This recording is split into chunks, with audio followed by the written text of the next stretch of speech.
Okay, hey everybody. As Nathan would say, welcome gun nuts, and as I would say, hello shooters, loaders, and casters, and welcome to the Georgia Shooters Connection Friday night live stream. Um, is anybody watching, Chico? Yeah, we got we got about eight in the chat. No, we got a lot in the chat actually. Um, hold up, you know what? Okay, no, my thing was taking a while to catch up. Yeah, we got a lot of people out there. We got Daniel God is my judge, Fuzz Fork, Brody 556. Who else we got out there? Tread, Idaho Rogers, 67 Rebel, SSTAMC as Uncle Jim would say. Gorillas and Guns, hey brother. The Crazy Scotsman, Eagle Eye Shooting, hey brother. And that is it at the moment. Floyd Hicks, I'm sorry, hey brother, sorry if I missed you. And we got the Reloading Press watching.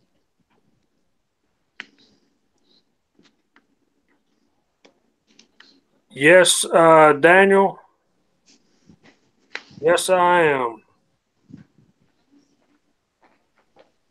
He just sent me a message. Daniel God is my judge.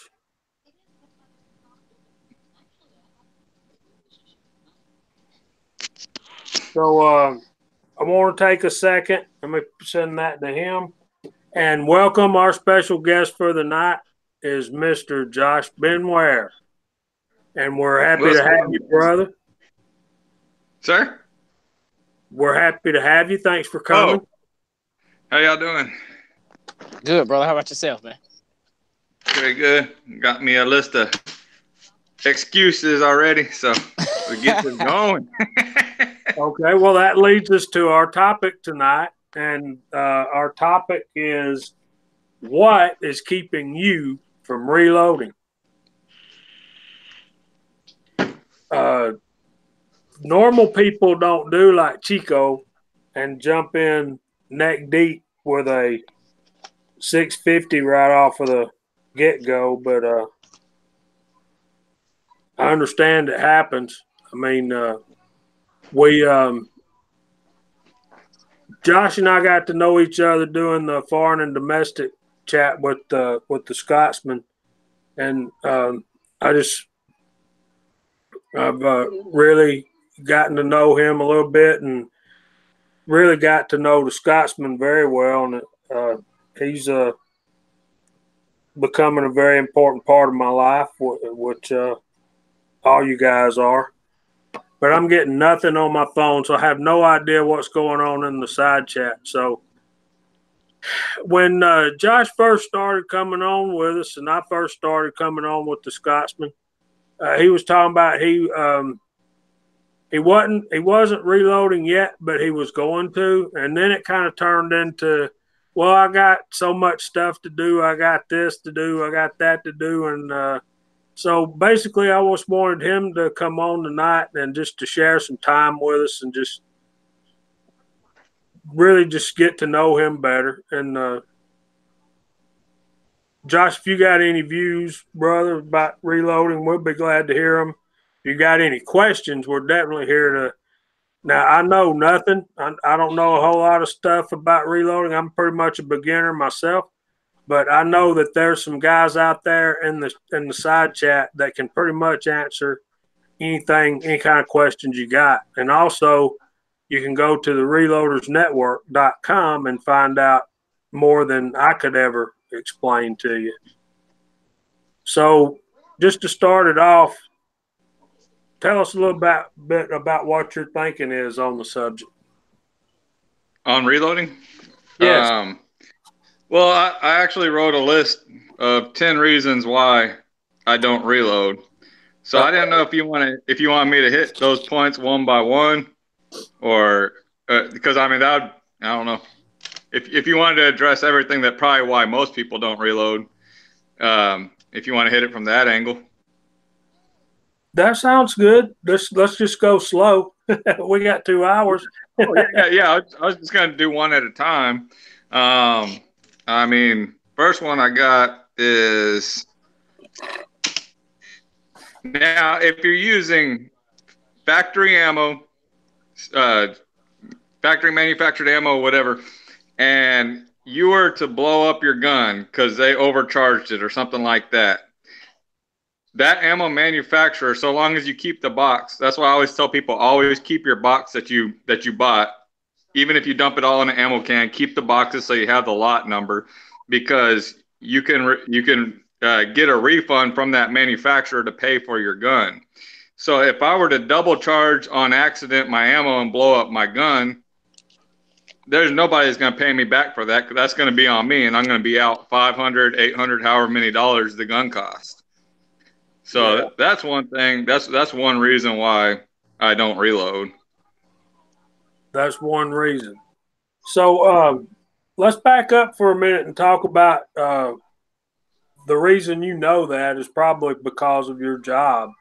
So if you feel like sharing with us, do you feel like telling us what you do for a living? Is that something that you might could share with us? Or oh yeah, absolutely. Now I work for we call it Texas Law Shield, but it'd be called U.S. Law Shield where y'all live, and I'm a representative for U.S. Law Shield. So, but I actually learned that about if the ammo blows up your gun or whatever, you can get a refund, all that stuff. I learned that from my instructor, who's a federal agent, and he always tells us, you know, keep all your boxes, because that lot number, that's what you're going to use if you need to get a refund if the ammo blows up your gun. So when you say you're an agent for them, does that mean you sell the insurance?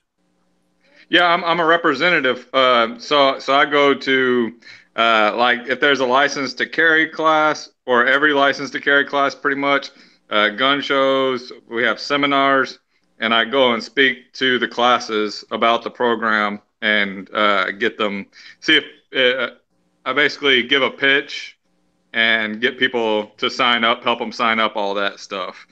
And I just recently got offered a job to be area manager, which would put me in control of all of South Texas, and a good paying job too, 6-figure job and everything like that. But I also have my own business, my own landscape business that I don't want to give up, because I don't want to have all my eggs in one basket. You know, I'd rather have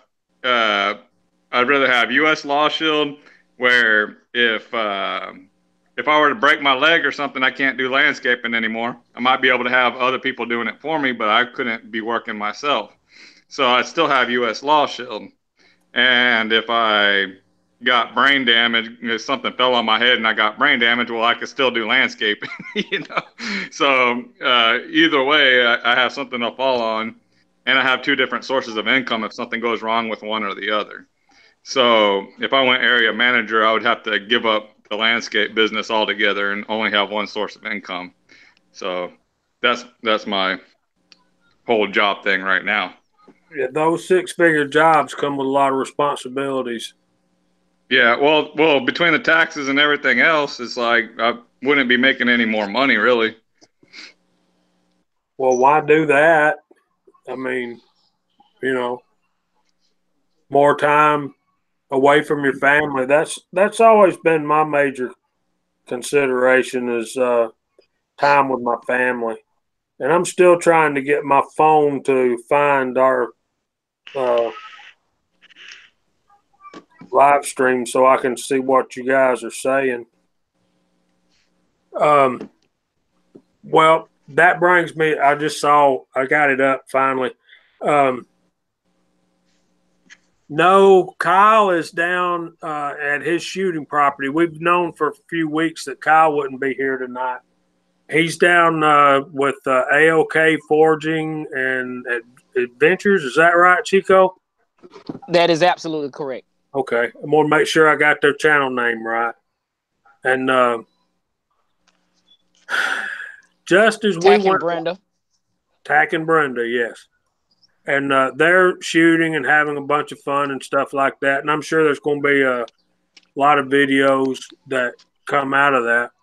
I see PC Bullet Empire. I want to thank him for doing a video telling everybody we're going to be on my channel tonight. Thanks very much, Mr. Emperor. But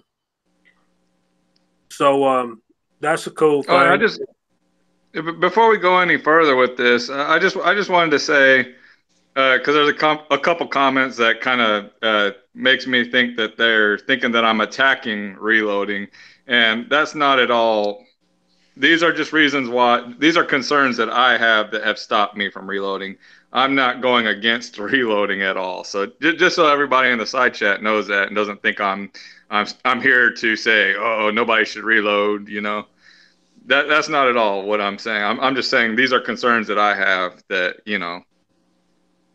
that have kind of prevented me from going forward with reloading. So yeah, guys, we just brought Josh along to play the devil's advocate tonight and just have some fun.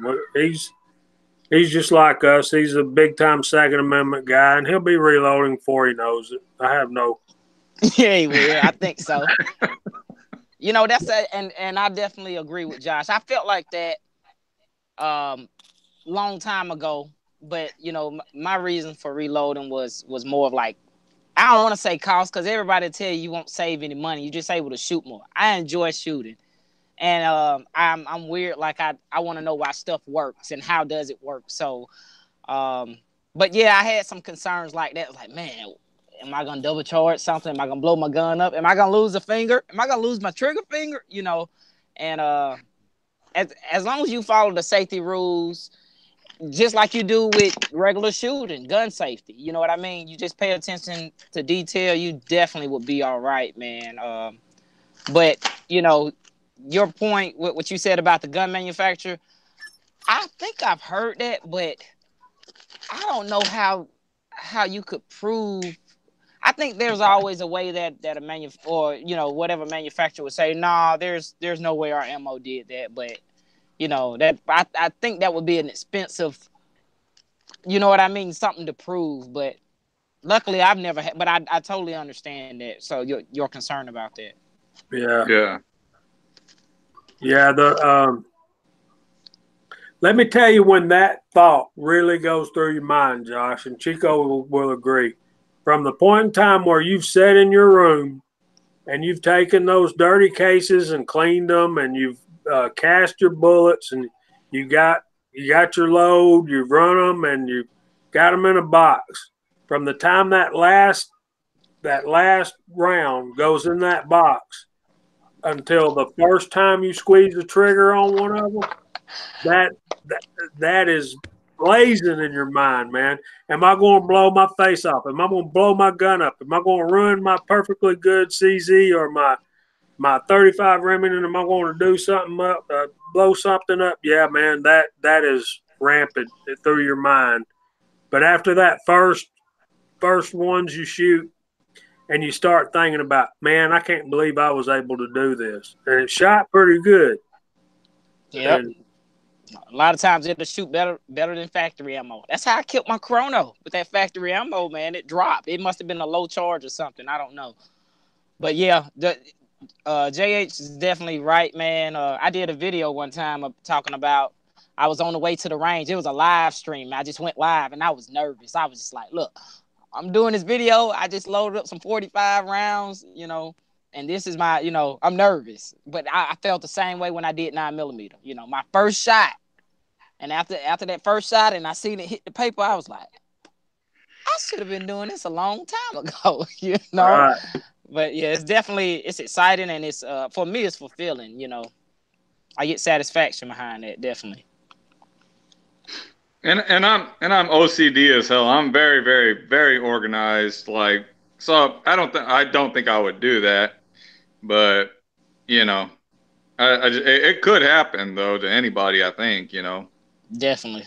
And that's part of why you would make such a good reloader. The fact that you are OCD, and when you when those first rounds come off of your bench and you're expecting, look, man, I just want to be able to hit paper at 25 yards, you know, and then you get a group about that big with the first ones you ever made, and then you're like, man, what will some experience and really taking my time and bearing down, that'll really make a difference.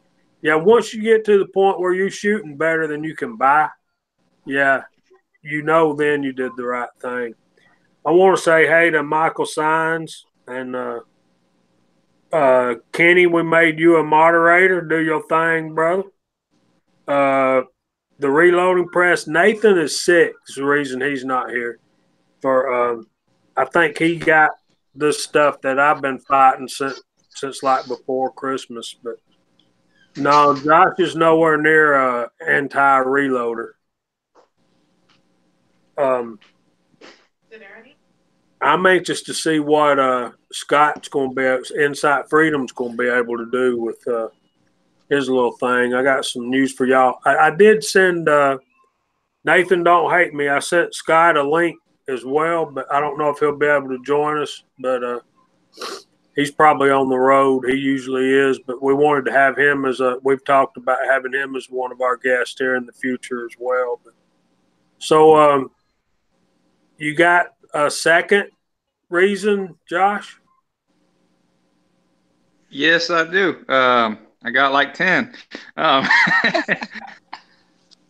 another thing is you're basically all in or all out on it. I mean, it seems like you got to be into it or you're not into it. I mean, it's just one or the other. Kind of seems like. I don't feel like you could kind of. I mean, yeah, you could ease your way into it at first, but in the end, most people that I see reloading are all out freaking reloaders. Like they like reloading more than they actually like shooting itself. It seems like, like they look forward to reloading. They look forward to purchasing, which is going to bring up some other points, but looking forward to getting that new press, that new this, that new that, the new skills, all that stuff, and it just becomes like something you completely invest yourself into, and which makes it to where how do you have time for other things when your schedule's already full? How do you have times for other things in life when you begin reloading on an already full schedule of your life already? You know. Funny you should say it like that. Yeah, I work a full-time job.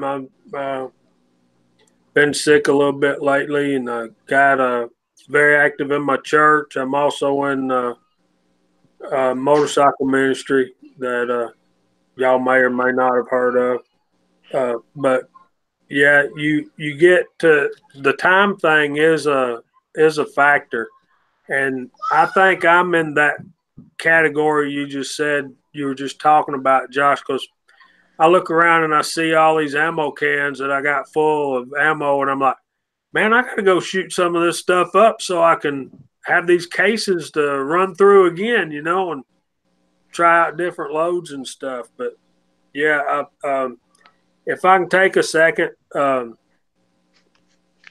saw Southern Style 357. Welcome, brother. I think I may or may not. I seen him on our other chats, but this may be the first time we've seen him on ours. Welcome. We appreciate you coming. Daniel showed up. Oceans is here. And I saw Michael Sines a while ago. So what are you working on, Chico? You want to run down the side chat? Yeah, I can. We got since we started, we still got Fuzz Fork out there, Southern Style 357. Jamie just said, we got the crazy Scotsman. He's always showing up for us. Thanks, brother. We got Tread, Ocean 374. Daniel God is my judge. PC Bullet Empire, V Borg 001, Uncle Dim, Brody 556. We got Eagle Eye Shooting. That's a good brother of ours. The Reloading Press, they said he's a little under the weather. Hope you feel better, brother. Floyd Hicks. Who else? JH586 is on the panel with us. And it was somebody else Michael Sines. Can't forget him. Hey, brother. And earlier I seen, where is he at? Where is he at? I can't even think of it right now. As Uncle Jim would say. I can't find it. Oh, Scott P79. Hey, brother. V Borg 001, if I haven't already said that.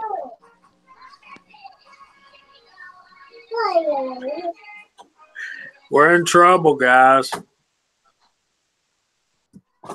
Hello, did I shut off? You're not going to believe what's coming in here. You probably will. Come here.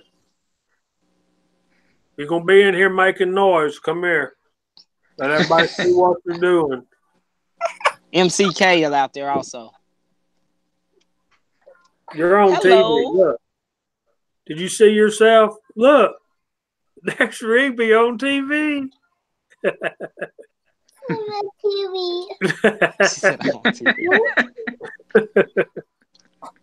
You don't usually come in here this early. Cool, nice. Yes. Wow. Right. Go in under where your Mimi. Go see Mimi.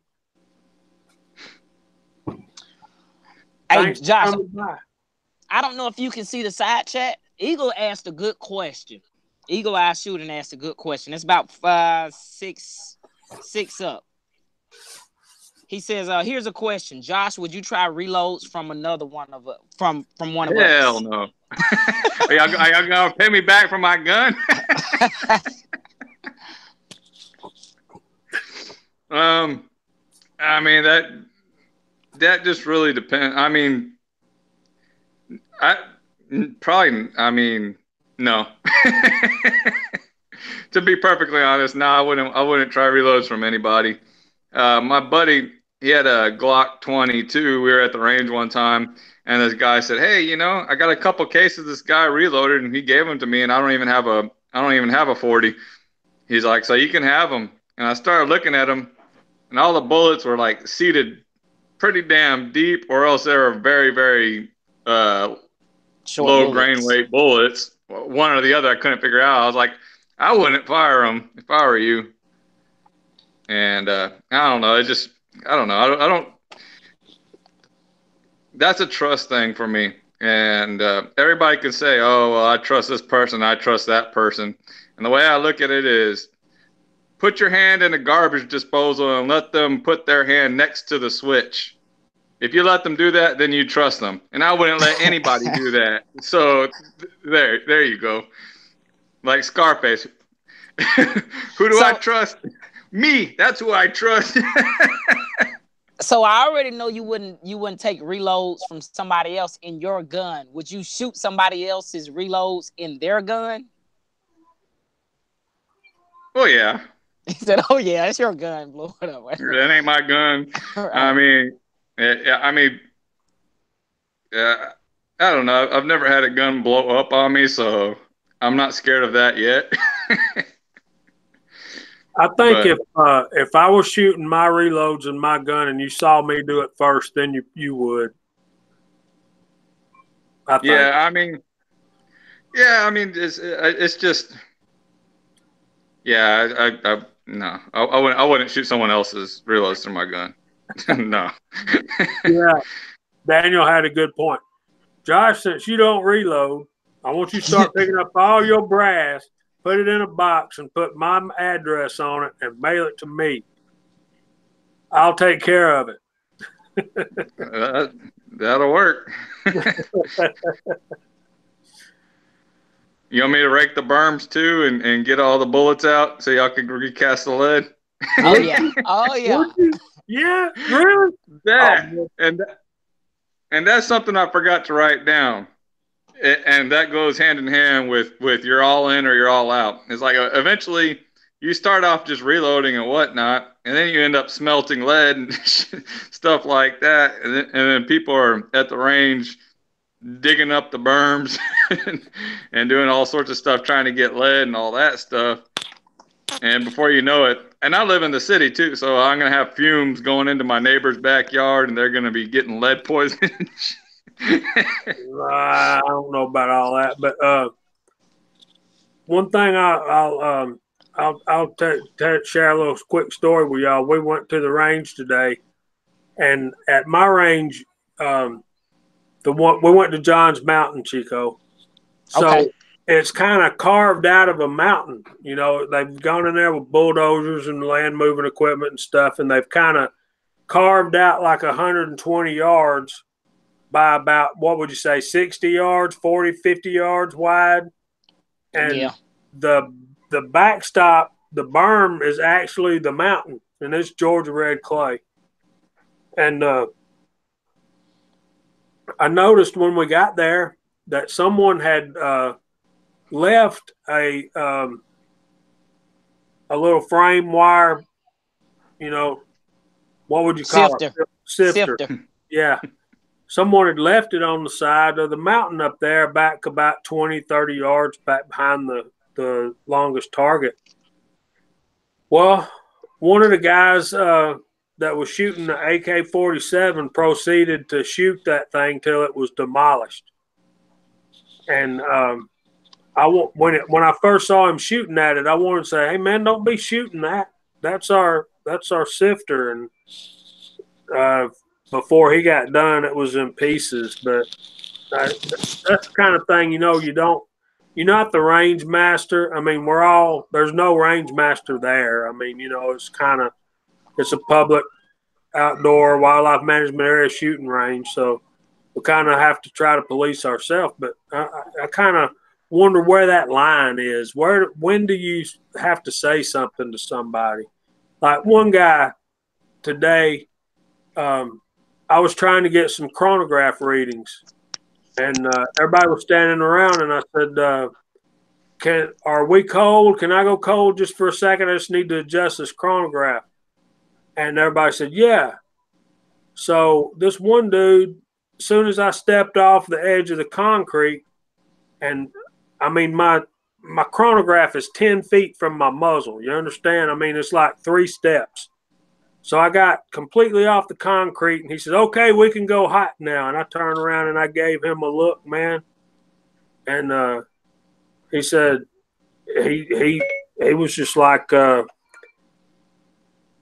couldn't believe that the look on my face. And I'm like, crap, man, there's a lot of comedians out of work, pal, that just flew all over me. It might not have, should have, but I just don't want to play games at a range with stuff that can hurt you or worse. Yeah, that makes me think about you remember we had a topic, gun range etiquette? Yeah. I mean, that kind of falls in line with that, and I know that's why it's always good to have somebody at the range with you, because I remember when we were out there, me, you, Scotsman, and Kyle, we whenever I think 2 of y'all walked out, I made sure I stayed up on the, to be watching people. And I'm just not a safety Nazi, but I am safety.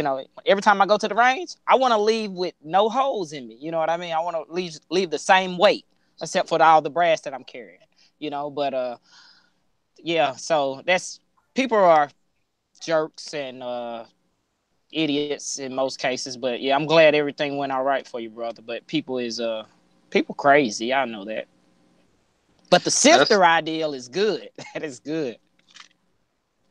See, that's exactly the reason why I joined a gun club, and I used to go to a gun range where you still paid a yearly fee. It was like $100 a year, and they let you pretty much shoot anything. You can throw water bottles, whatever, shoot whatever you want, do whatever you want. They're pretty free about it. But at the same time, the place was kind of a crap hole. The backboards were all tore up. And the people there were, you had to share bays because they had one big pistol bay and one big rifle bay. So you had to share bays with all these people. And you get muzzled all the damn time. It was just, it really wasn't safe at all. And you had no privacy either. And you had constantly have people going downrange. So you're constantly having to, be careful whenever you're reloading your gun and going out to shoot again and all that stuff. So the gun club that I joined now, it's only like $140 a year, but it's a club and there's like a ton of bays, all sorts of stuff.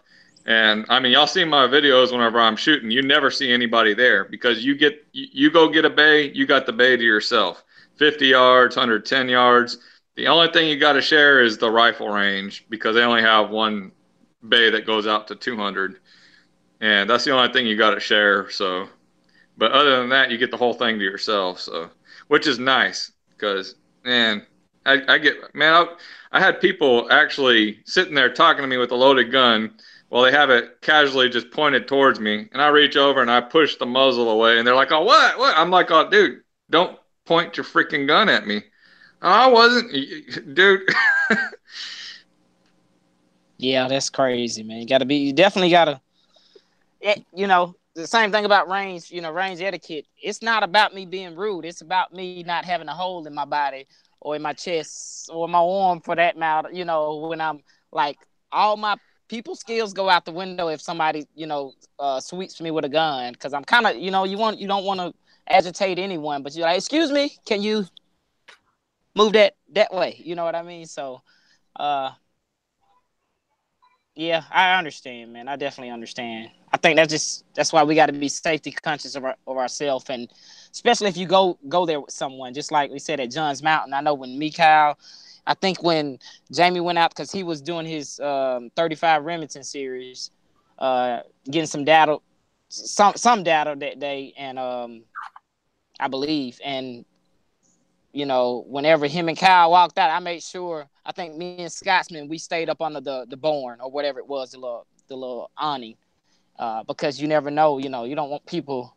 First of all, I don't want nobody walking off with my rifles, at the bench, because it's a what is it, Jamie? It's a park.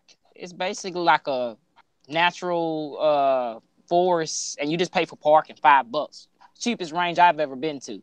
Yeah, it's a wildlife management area at Chattahoochee National Forest up in North Georgia. Yeah, you pay $5 a car. So if it's for you in the car, if you want it to split it, I wouldn't be petty like that, But $5 a car for parking, and that's it. But like you said, you're there is no range officer, so you're making sure you're taking care of yourself and people who's with you. I'd probably never go there by myself. It's kind of out of my element.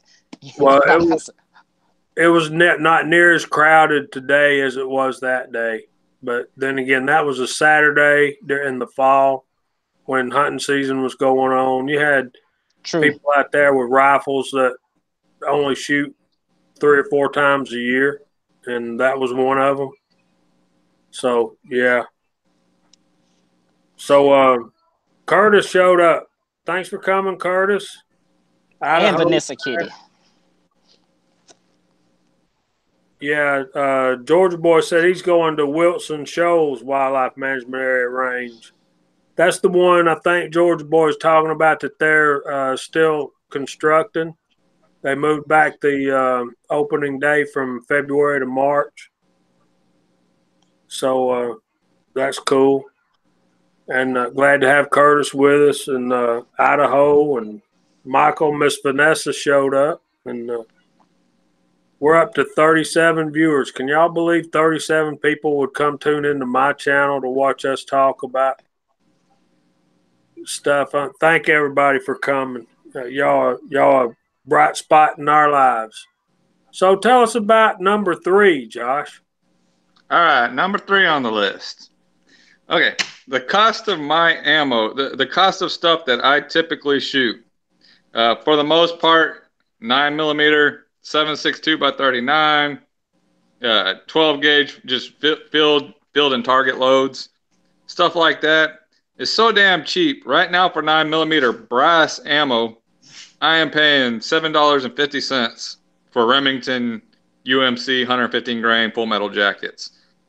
$7.50. I mean, from what I hear, people say that they can reload for $5 for a box of 50. Well, for $2.50 more, I'd rather pay that $2.50 more and not have to reload 50 rounds and go through all the trouble and all that crap. On top of that, that may be the cost of materials and all that stuff, but motors in general take up a lot of electricity. Your lighting, your television, anything with illumination, that doesn't take up much electricity. Washers, dryers, motors, air conditioners, stuff like that takes a ton of electricity. So, and heating elements. So whenever you're running a tumbler for 45 minutes and then you're running something with heat to dry the brass for however long, factoring that in too and everything all together, I think you're really in more than $5 for. So I think you're more like $6 for 50 rounds. And so paying $750, you're only paying $1.50 more. 7.62 by 39, I'm paying $25 for 100 rounds. So that's about 25 cents a round. I don't know how much you'd save on that if you're reloading, or if it'd even be worth it. And what caliber? 7.62 by 39. I'm paying 25 cents a round. Steel case, right? Steel case. Yeah. So you definitely save money, and a lot of people be able to tell you about because I own an AK, and 7.62 by 39 brass is expensive, but you can't reload, or you shouldn't reload steel case. I wouldn't even try it. I wouldn't try to mess up my dies or anything. I've heard people reloading aluminum aluminum cases. I wouldn't try it. I wouldn't mess up my dies but yeah, 7.62 by 39, you definitely save money on reloading brass, because a box of, right here, I got a box, 20 rounds, 7.62 by 39, it's like $14. So that's brass. You know, I'm gonna pick up my brass, I'm gonna reload it, and I'm gonna tune it to my rifle or a particular firearm. So that $7.50, is that aluminum case ammo? No, that's brass cased. Hold on, let me grab it. Remington. I believe it's Remington UMC. Yeah, Remington UMC. Yeah, there we go, right here. These at Walmart, and it's not even a special right now. It's just the price that they run. Remington UMC. I can't get that into focus. Anyways, it's 9mm. 115 grain FMJ Remington UMC, 50 rounds, $7.50. So you're talking, I don't know how much, what 15 cents a round. Yeah, 10 cents, 15 cents a round. When we cast our own bullets, we're loading 9mm for less than 10 cents, like 7-8 cents a pop. But Plus, like Curtis said too, there's a lot of enjoyment. Like that's our hobby. It's what we enjoy doing, you know. So yeah, it's one of the things we enjoy doing. So that's another big factor that, you know, we were doing other things, we'd be spending a whole lot more money, not getting near as much fun and enjoyment out of it. But yeah, I see your point. And as far as the steel case stuff, if I was not reloading, I would be buying that too to save the money. But you know, you're shooting it and you're done. You know, you don't even have to pick that mess up. See, when you're a reloader, you're going to pay half again that much money for brass. Then you're going to pick it all up off the ground, and unless you shoot a lever or a bolt gun or revolvers like I do, and then you just, you know, gather it as you're shooting it. So, yeah, I get it. And that's another thing is people say, okay, well, revolvers are really good for reloaders because you could just dump it into your hand and put it into your pocket. Now, because the way I go to the range and shoot, I don't practice for hunting or for marksmanship contests. I kind of do it more in a defensive manner, you know. So if I get that mind.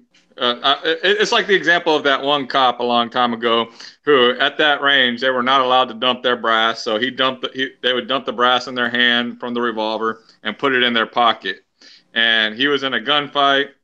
And when it came time to reload, automatically, because that's what he did every time, he dumps the brass into his hand, puts it in his pocket, and then goes for his reload. And by then he was already dead. So even using my revolvers, I'm still not going to sit there and dump the brass into my hand and put it in my pocket, you know. So it's not going to make it any easier, even for 357 and 38 special. I just dump mine in my range bag and get it all out when I get home. So kind of work on the reloading. And I got some speed loaders somewhere. I need to find them and work with those, but I love reloaders.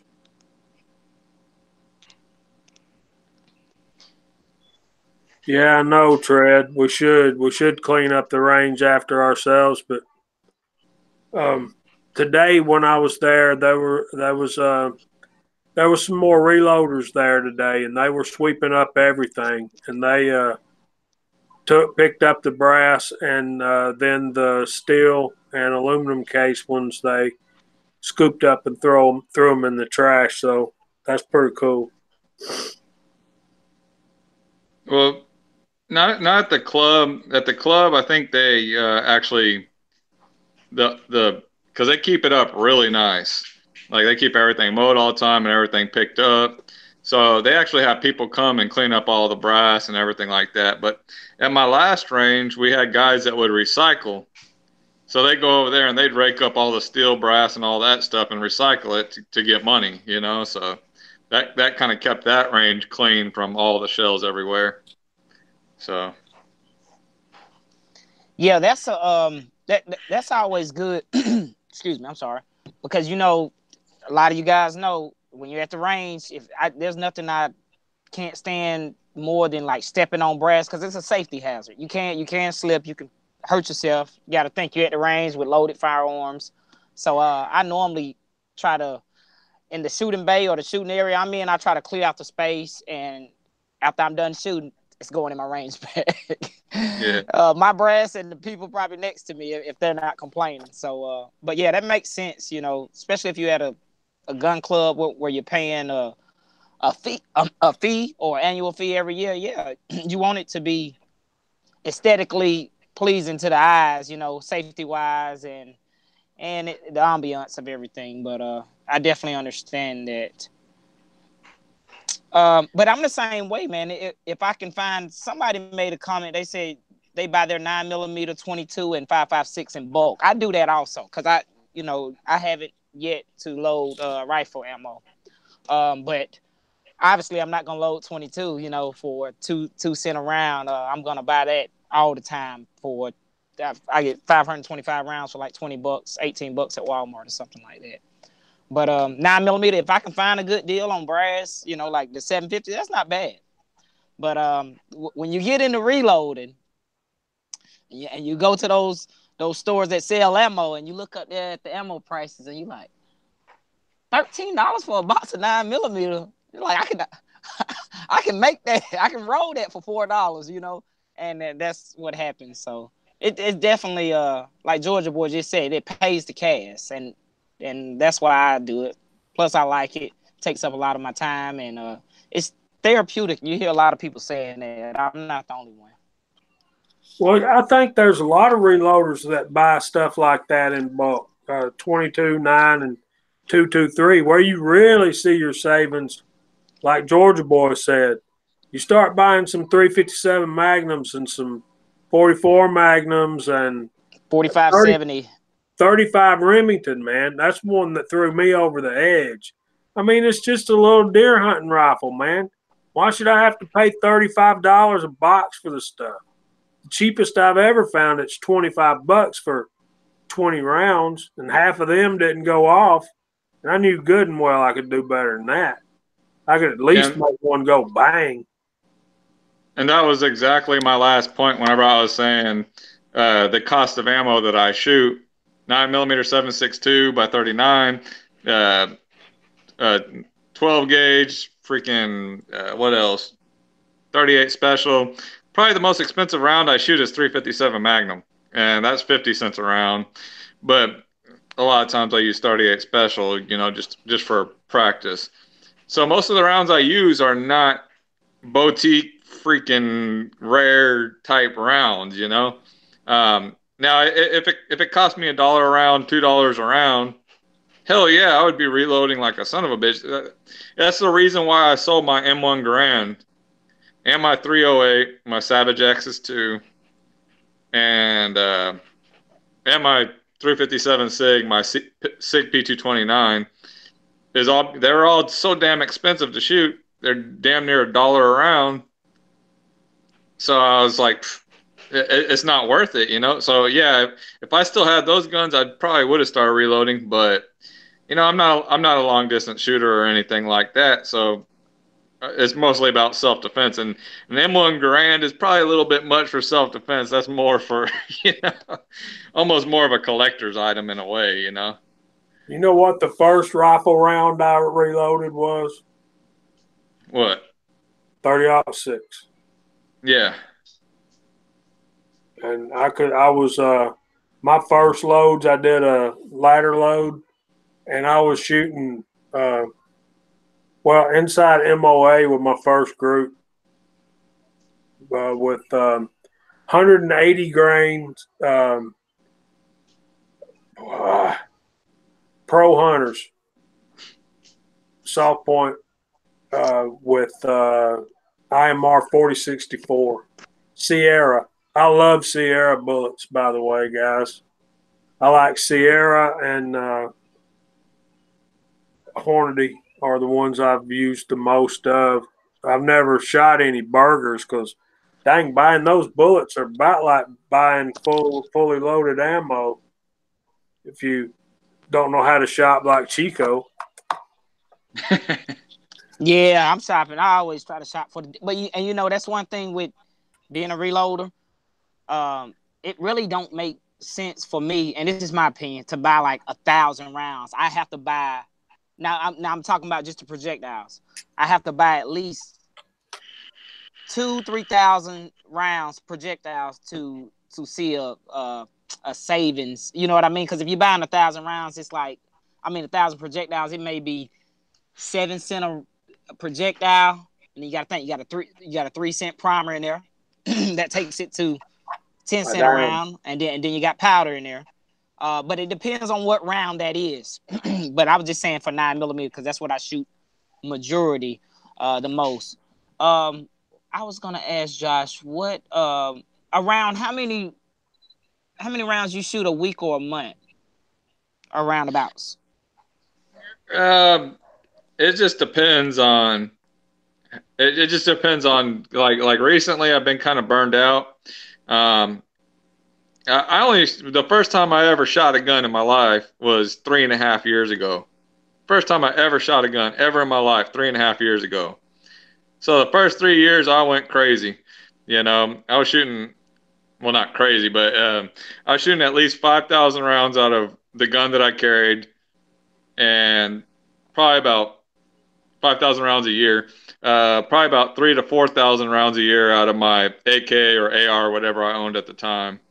And shotgun, not as much because, you know, you learn the skills on shotgun and they stick. It takes you can practice once every 6 months and get those skills back. But yeah, for the most part, probably about 10,000 rounds a year altogether, somewhere around there.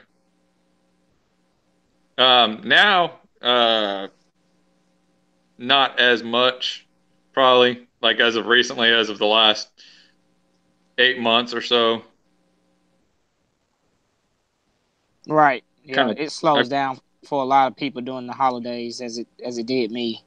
Well, it just kind of got to the point to where it was like, you know, you got to keep up with all these different skills, like, because I've done quite a bit of training, and to keep up with all those skills, it takes a lot of freaking ammo all the freaking time, you know? For every single shotguns, rifles, pistols, all the stuff you learn from all the classes, lowlights and advanced tactical, blah, blah, blah, all sorts of classes that I've taken, it takes a lot of freaking ammo to keep up with all those skills that you've learned. So I've found that if I just let it go for 3 months or 6 months and then go out there and put, 300 rounds into the draw or 300 rounds into reloads or 300 rounds into whatever, shooting from behind cover, whatever the case may be, if I just, focus 300 to 500 rounds in that all in one day, I basically end up, kind of like riding a bike. You get right back on and you're right back where you're at. So instead of going every week and trying to practice everything all the time, I just spread it out more because I'm sure I practiced in more than most of the thugs that would want to freaking break in the house or rob you or whatever the hell, you know. So I'm not too worried about it. I'll smoke those bastards. Yeah, that's roughly. I'm sorry, Jamie. Go Sorry, ahead, brother. sir. Yeah, that's reason why I asked you that. I'm about numbers. I do numbers a lot. So that was like you said, 10,000 rounds a year. That was like on average 833 rounds per month, and it could give or take. It could fluctuate depending. One of the winter months you may not shoot none, but that next month you may shoot 1,200. So but on average that was like 800 rounds per month. But no, you're talking about one caliber, aren't you? Or you talking about just 9mm? Well, 9mm, I shoot 5,000 rounds a year. Rifle, like AR or AK, depending on what I have. Right now, I got an AK. I get one or the other because I'm not. I'm a minimalist. Like I have one gun for every single thing that I need it for. I don't collect guns. I'm not a collector at all. If I don't use it, I sell it and I buy a gun that I'm going to use that has a purpose for it that I'm actually going to use, practice, and carry or whatever. So yeah, rifle rounds about 3 to 4,000 a year, and whatever my carry gun is for the most part, about 5,000 a year. Gotcha. Go ahead, Jamie. I'm sorry I cut you off. Oh man, I remember what I was going to say. Now I've seen Josh. I've been watching your videos since me and you met, as you know, and I see a lot of your training videos. I'll tell you something that might be a cool thing for you to do that I'd like to see you do anyway. Is I'd like to see you start a series of handgun training, like for a beginner, somebody that's just new into shooting. We teach them the safety first, and then teach them those drills that you do slowly, step by step, and then work up. I think that would be a really cool series. What do you guys think? That's awesome. Yeah. You know why I don't though, is because I think YouTube, for the most part, a lot of the instructors are extremely irresponsible to get on YouTube and to show people how to do a quick draw. That's gonna leave people without a freaking. They're gonna blow fingers off. They're gonna without the guidance, without someone sitting there saying, "Okay, this is."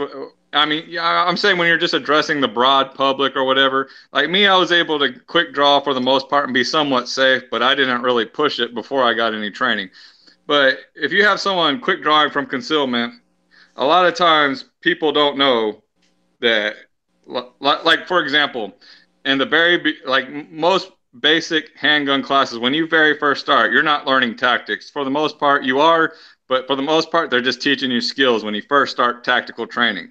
One of the first things they're going to do is they're not going to teach you the draw from concealment. They're going to teach you have to open carry. All beginner classes, any good instructor is going to tell you to start off open carry.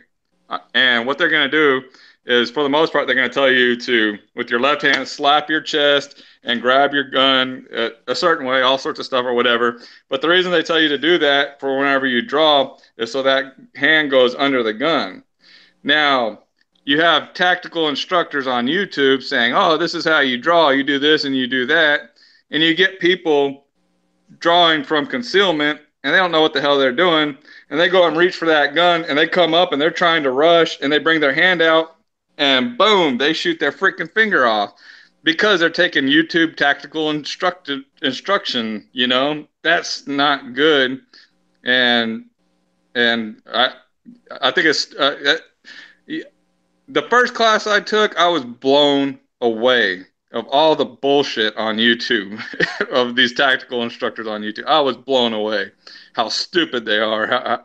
Not all of them, but just when it's all put into context and you hear from people that have been around the world and have been slitting throats and killing people freaking more than we could even imagine, that have been in many, many gunfights. And I'm not talking about from a distance. I'm talking about, within bad breath distance, having to draw quickly, and they actually used quick draw several times in their life to shoot people for real, you know, have trained special forces in Israel and have done all the real shit.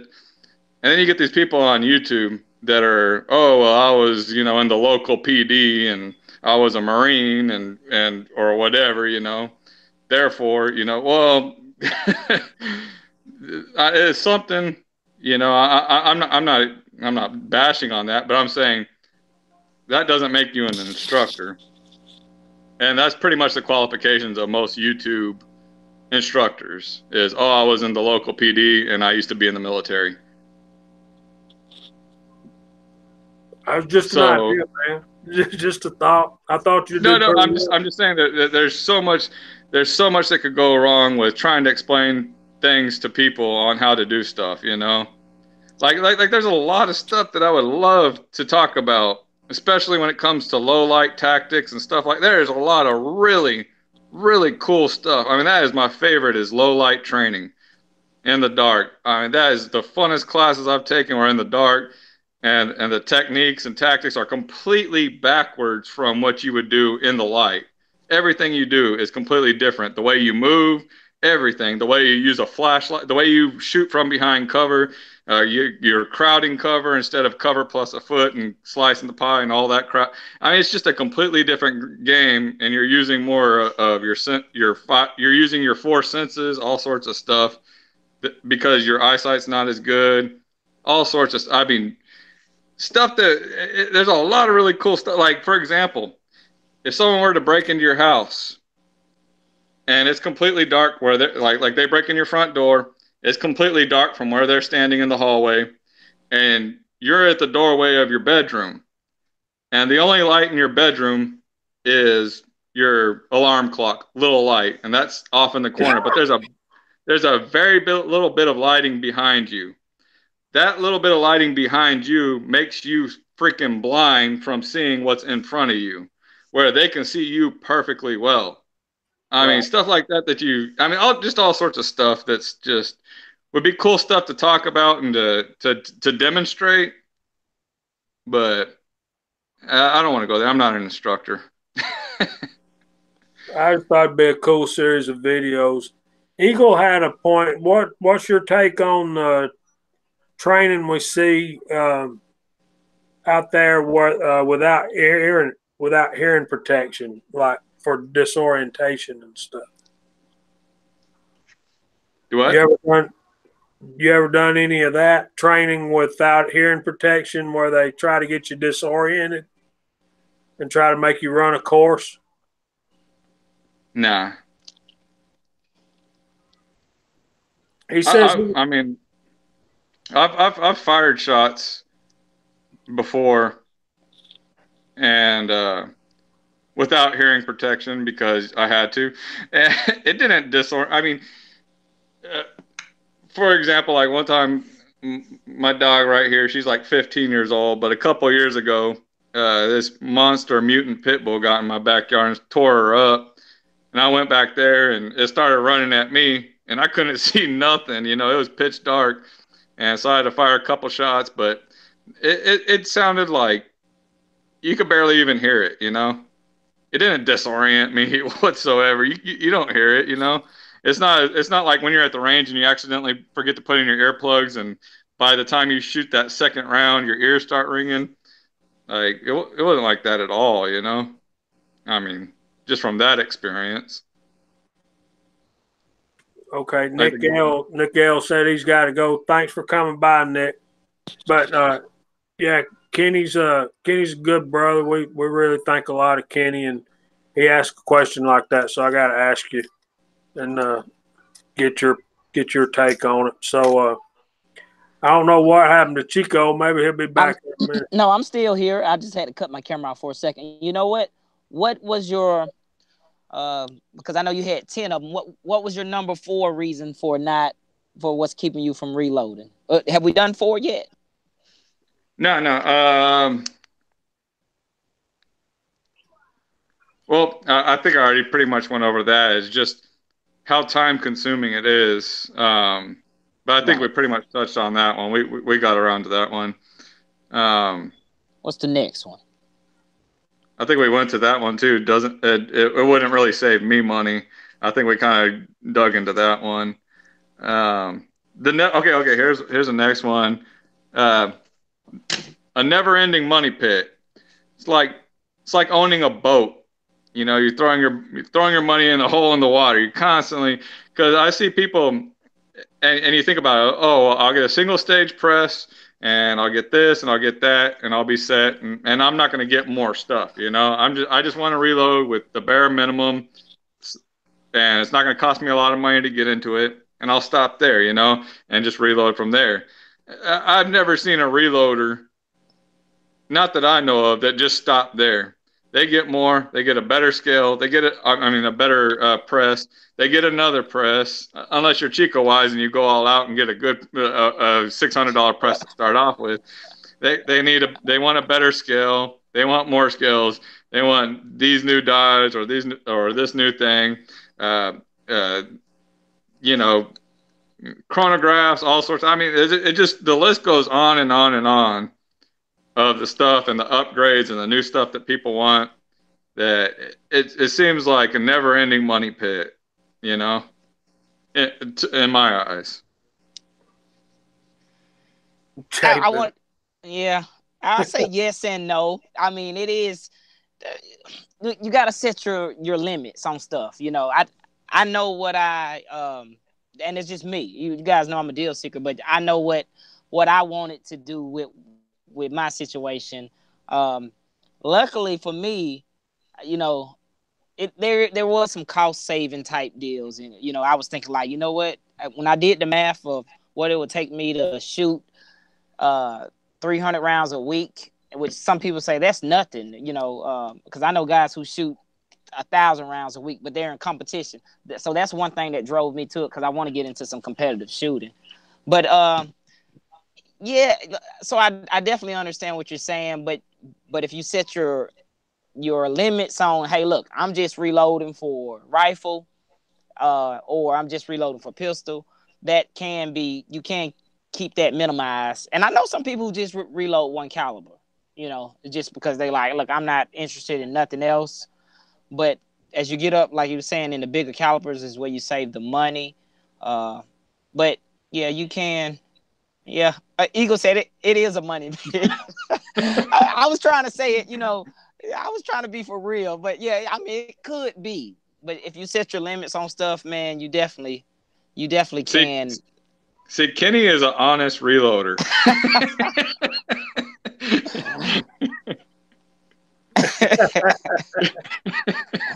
Yeah, but in all fairness, Kenny's making stuff you can't buy on the shelf.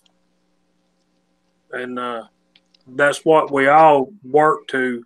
And I would say that you've got to get to a mindset that is like, people keep coming up with stuff to quote unquote make the job easier. But you also got to realize they're in business to make money.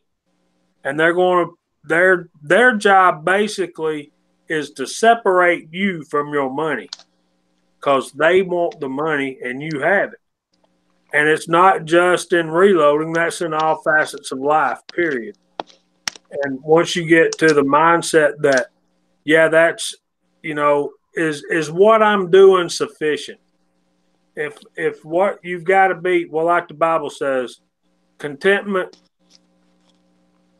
and being content is next to godliness. You got to be content with what the Lord blesses you with, and then you don't fall into that, I got to have the latest and the greatest thing. And is Coach brother still out there, Chico? He did a video just the other night. He's hitting a 4-inch steel AR-500 target. I mean, you know, 500 yards with a bolt action 30-06 that he reloaded on this press right here, the Lee Cast Classic turret press. And he's doing that with that. So it's about your process as much as it is about your equipment. It's about your effort, your time, and like I said earlier, it's a hobby that we do, and we tend to spend money on our hobbies. And what's the difference between men and boys? The price of their toys, and that's about it. I'm sure you've heard that. And that kind of, and speaking of Kenny, that kind of brings me to my next 2 points, and we'll just combine them into one. Is the next one was I just want to shoot, like I just want to shoot, like the whole point of me thinking of reloading was thinking that it'd be much cheaper, and if I could bang out some rounds real quick and just go shoot, that'd be one deal. But it turns out it's a little bit more than that. And the next point after that, which Kenny reminded me of, and it goes with that, is I'm not a long range competitor. I am not a hunter, and I'm not a competition shooter. So making bullets that meet a certain power factor, or making bullets that are extremely accurate out to 1,000 yards, or making really good hunting loads is not applicable for me. Anything that I'm actually going to use for the style of shooting that I do is I just practice for self-defense for now. I'm thinking of getting into competition shooting. Pop's Quest is really kind of influencing me into that. But for now, I just practice for defensive shooting. So the rounds that I actually carry that I want to be a certain round, I buy them that way, Underwood plus P plus, that's hot as hell. I trust it, stuff like that, I mean, I know which rounds perform well and all that stuff from the factory. I only got to buy them once because I'm not practicing with them, and I can practice with the cheap crap all I want. So that was my next point. I'm not a competition shooter. I'm not a long-range competition shooter, and I'm not a hunter. So what does it leave me? Why would I reload special loads if I don't need special loads? Well, I hunt, so yeah, that's the rub for me. I want to put as much meat as I can in the freezer, and it costs me the least amount of money as possible. Plus, I enjoy the process of reloading, the testing, the shooting, the testing the rounds, and seeing how. Like that's what I was doing at the range today. I did 2 sets of 35 Remington load series stuff today, and I was kind of disappointed, but we'll get into that when you see the video. Chico, we're up to 40 viewers. It's already after 9 o'clock. You want to run down the side chat? Sure, I'm gonna go in reverse. So we still got Mr. Curtis William C. Chaplin out there. Coach Brothers Firearms. Thank you for being here, brother. PC Bullet Empire, as Uncle Jim says. Vanessa Kitty, how you doing? Sean, I'm gonna mess this up. Tyranny, sorry. Michael Signs, Georgia Boy 44, Daniel God is my judge, Scott P 79, Fuzz Fork still out there. Hey brother, you should watch my video, Fuzz. I think you'll get a kick out of it. BM Tactical, hey brother, I didn't see him. Warsaw Patriot, Uncle Jim's out there. Mig, I didn't see you. Hey brother, Measuring Grains, if anyone doesn't know. Idaho Rogers, USMC, Eagle Eye Shooting still out there. VBorg 001. MCK's out there with us. Yeah, we've got 40 on right now. Thank you, ladies and gentlemen, for being here. I seen some new people. 67 Rebel SST AMC, as Uncle Jim says. I seen a few names that I haven't seen before, so y'all forgive me. And they were up higher in the chat. So thanks for being here. If I haven't saw you and you've been here before. So yeah, it's a good questions and answers. I agree with what Josh was saying about he doesn't hunt, he doesn't competition shoot. He's not trying to put meat in the freezer, so I definitely agree with that. But I think Pop's Quest gonna get a hold of him. He's gonna push him in. He may have to reload. So that's what happens. And you know what makes it even worse is my wife even tells me, why don't you start competition shooting? All that shooting you do, all that training and shit you do, you might as well go into something where you have a chance someday of maybe getting a sponsor or going somewhere with it, you know. So she actually tells me to, even though she complains about me spending money on ammo, she actually tells me to get into competition shooting. Well, there you go. So yeah, if I get into competition shooting, yeah, definitely, because I'll probably be like Pops Quest. He shoots like 20,000 rounds a year. Yeah, at that point, I'll probably definitely would start reloading. Yeah, it's reloading is just so much fun for me, man. I mean, really, it's just an enjoyable thing to do, and and I don't hardly ever watch TV anymore. I mean, I come up here into my room and I start working on brass prep. I'll forewarn anybody that's on the bubble about reloading. Brass prep sucks. I mean, period. I'm sorry, guys. Y'all all know it's true. It's the least fun thing that we do, but I'm getting those processes down to where it's a lot better and a lot easier. And but it's just fun. I mean, it really is, and it's very very rewarding once you get out there on the range and see what you've done and how it's relating to printing on paper. So that's pretty fun. I think you'd really enjoy it. And my wife, talking about your wife, my wife does not watch my videos and she does not watch our live chats because she says we speak another language and she has no idea what we're talking about.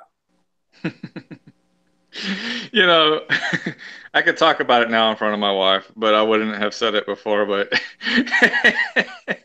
this was like a couple of years ago, and I'd bought an AK, and my buddy Les would come over, and he's like, "Hey, did you get more 7.62 by 39?" I was like, "Yeah," and and we start talking about this and this and that. So we're talking about all the bullets and everything that I got for this new gun that I didn't even tell her that I bought. But we're speaking Spanish because we're like 7.62 by 39. She's like, "What? She don't know what the hell that is."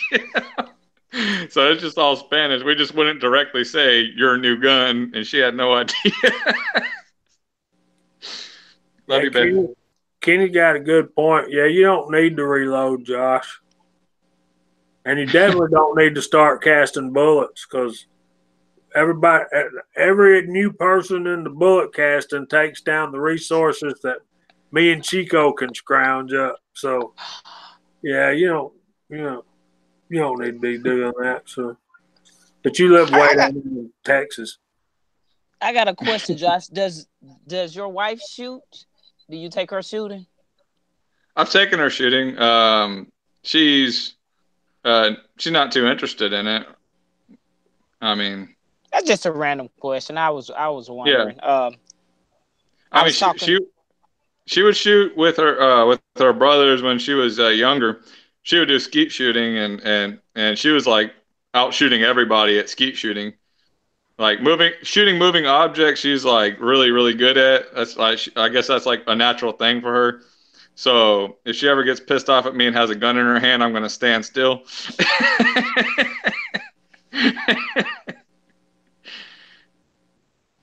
Yeah. My wife doesn't shoot much at all either. She'll shoot. She's got a what is that little thing? It's bodyguard. No, it's P22 Walther. It's a pretty sweet little 22 pistol. I got her the one that's got the 5-inch target barrel with the little extension thing on the frame. It's a really cool gun. Of course, I paid way too much for it because it was for her, but you know how we do. Mm-hmm. Coates Brothers Firearms says funny to me. He says my half my safe is full of my wife's guns, and that brings up another point. I wanted to get a little LCP just to have, because my daughter, when she was younger, I'd take her to her Valentine's dances for school and stuff, like father-daughter dances and stuff like that. And going to school functions and stuff, I wanted to make sure I was concealing really well because I'm wearing a button-up tucked-in shirt and all that stuff. So I bought a little LCP, and I bought the one. It was the original LCPs, but it was when they improved the trigger a little bit, and it had a. So I bought the one with the red trigger, and I was like, "Look, babe, look what I bought you." She said, "Oh, that's cute. I like it." That's how I got another gun. But it really is for her. 10 man's out there. Hey, 10 man. But yeah, man, anything you, and I really don't shoot that one, Josh. I really don't. But anytime you get to get another gun added to the stable, it don't really matter whose name's on it. What's she gonna tell you? No, you can't shoot her gun. Really? I mean, really, she said, "Yep." She just said, "Yep." I stand corrected. Yeah, now I can't shoot it anymore.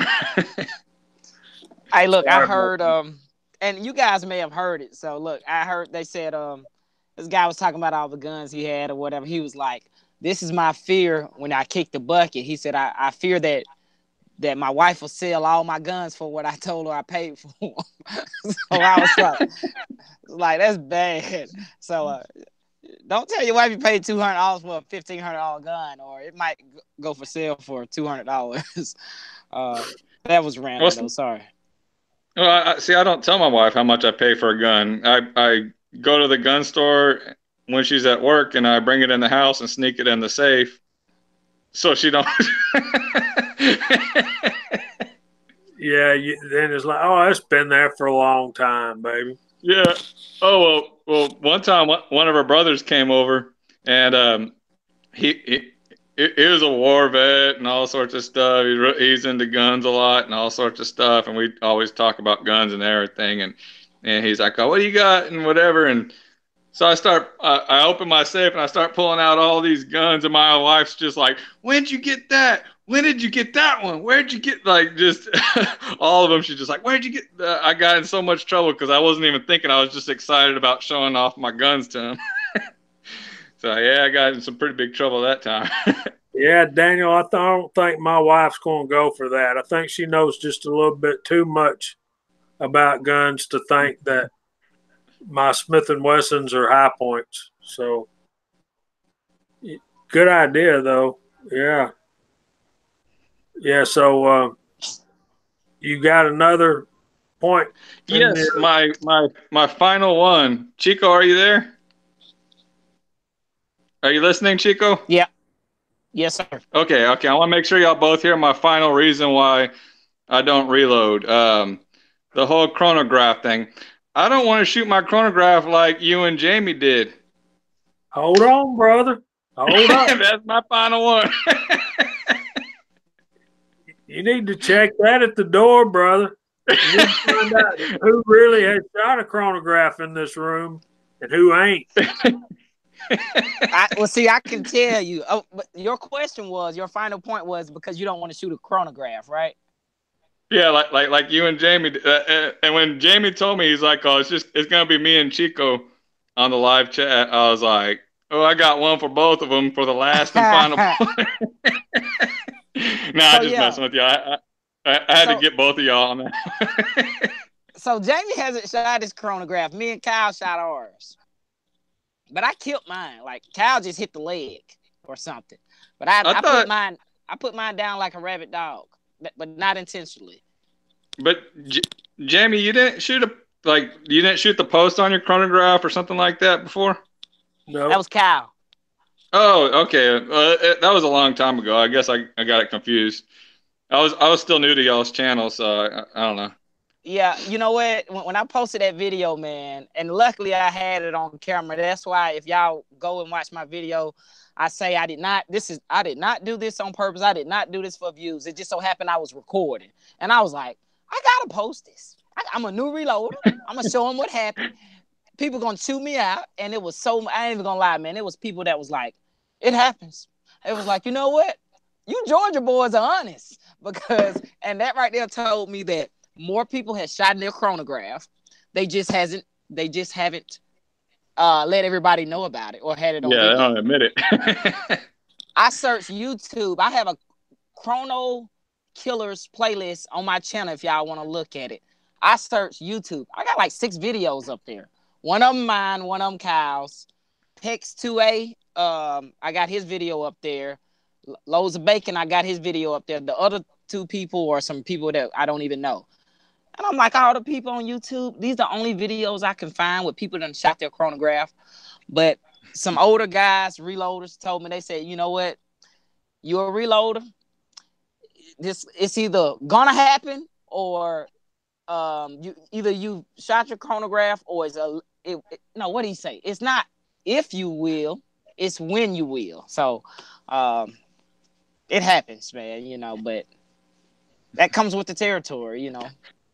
So if I can step in quickly, Warsaw's got to go. Warsaw, thanks for coming by, brother. We'll catch you on the next one, and maybe I'll see you Sunday night. I hope so. And yeah, you are family to us, brother. Thank you so much for coming. Tin Man's been a really good addition to our community as well. We love you, brother. We're glad to have Tin Man and Vanessa. Yes, 357 Magnum, 44 Magnum, 30-06. Those are some of my favorite calibers. And Josh, when you start reloading those things, that's when you really start saving money. But Yeah. I got a pretty good deer hunting load with my 30-06, and I think I'm narrowing down on one for my 35 Remington. But I just like carrying that little lever gun in the woods. It's just so compact and quick and easy. It's those bolt guns are very powerful and very accurate, man. But there's something about that little lever gun. I mean, you can just throw it around and get on a deer quick, and I just really like it. It's really enjoyable to hunt with. A little bit lighter, but I think it's a 20-inch barrel. My bolt guns have a longer length of pull, plus the barrel's a little bit longer. I think they're 22, 24-inch barrels. So, yeah, you know, it's just one of those preference things, I guess. But no, sir, I have not shot a chronograph, and no, I don't plan to. That don't mean that I won't.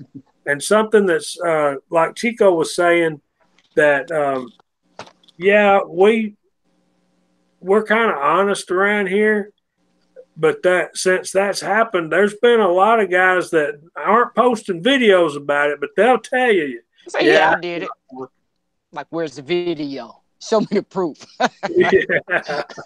Yeah, but KFW did a video. I think it was KFW about how not to shoot your chronograph, and one of the things he said that. I didn't see the video that he shot one, but I'm kind of like, yeah, if you think about when you shoot your chronograph, you're looking at the chronograph. It's kind of like riding your motorcycle. You're going to go on the line that you're looking at. Something about your brain, your eyes, and your body kind of lining up. So if you keep your eye on the target and you're watching the target, you're probably not going to shoot your chronograph, particularly if you've got your chronograph adjusted in the proper manner to begin with. But I wanted to shoot my chronograph today. That thing aggravated the absolute daylights out of me. I could not get a reading out of it for nothing. I thought about just shooting it. Was it like cloudy, or because I don't know. From what I hear, it has to be sunny or something for them to work. I don't know. Well, that's what I heard. What happened was I was in the shade, and it was a very sunny day, so I set it up in the shade intentionally. But it was so shady that I didn't put the light shades on the top of it, and that's probably why it didn't read, because it didn't have those light shades on it. But yeah, it was aggravating me to death. I wonder, is there anyone in your state that's in our community, Josh, that reloads? I know. I know when y'all hit the Texas shoot, none of those guys do. No, Big Johnson. From what I hear, he went to, I think it was Humble Marksman or somebody, a friend of his that he went over there and they showed him actually how to reload, brought him through the process. So, but I don't think he's really gotten into it since then because that was a few months ago, and I haven't heard of anything of him getting into it. Uncle Dan used to reload, but it was just shotgun shells, I think. As far as I was talking to somebody today. It was Scott, Insight Freedom, said he used to reload shotgun shells when he was younger. Yeah. So That's coming back. There's a lot of people starting to reload shotgun. I definitely won't reload shotgun. yeah, we're seeing. I think Thor's Axe and Fortune Cookie got that started back up again. Then Uncle Jim did his hobo slugs, and after Thorzak did his video, it looks pretty interesting. The thought of powder coating some slugs would be pretty cool. That would be pretty cool. Yeah, slugs is something I would probably actually consider reloading because, yeah, that's expensive. Yeah, those are doggone expensive. What are they up to? About $1.25 a piece. Yep. It's yeah. No. I'm sorry. Go ahead, Josh. No, go ahead. Go ahead. I was shooting at that range we were up at one day, and there was a guy shooting at 50 yards on the table next to me. And I was, it was not long after I'd first started reloading. And all of a sudden, I'm shooting 30-06 at 100 yards, and I got some pretty good groups going. And all of a sudden, right above where I'm shooting at, above the targets on the target, these big, huge holes start coming onto my paper. I mean, they're like this, you know. And I'm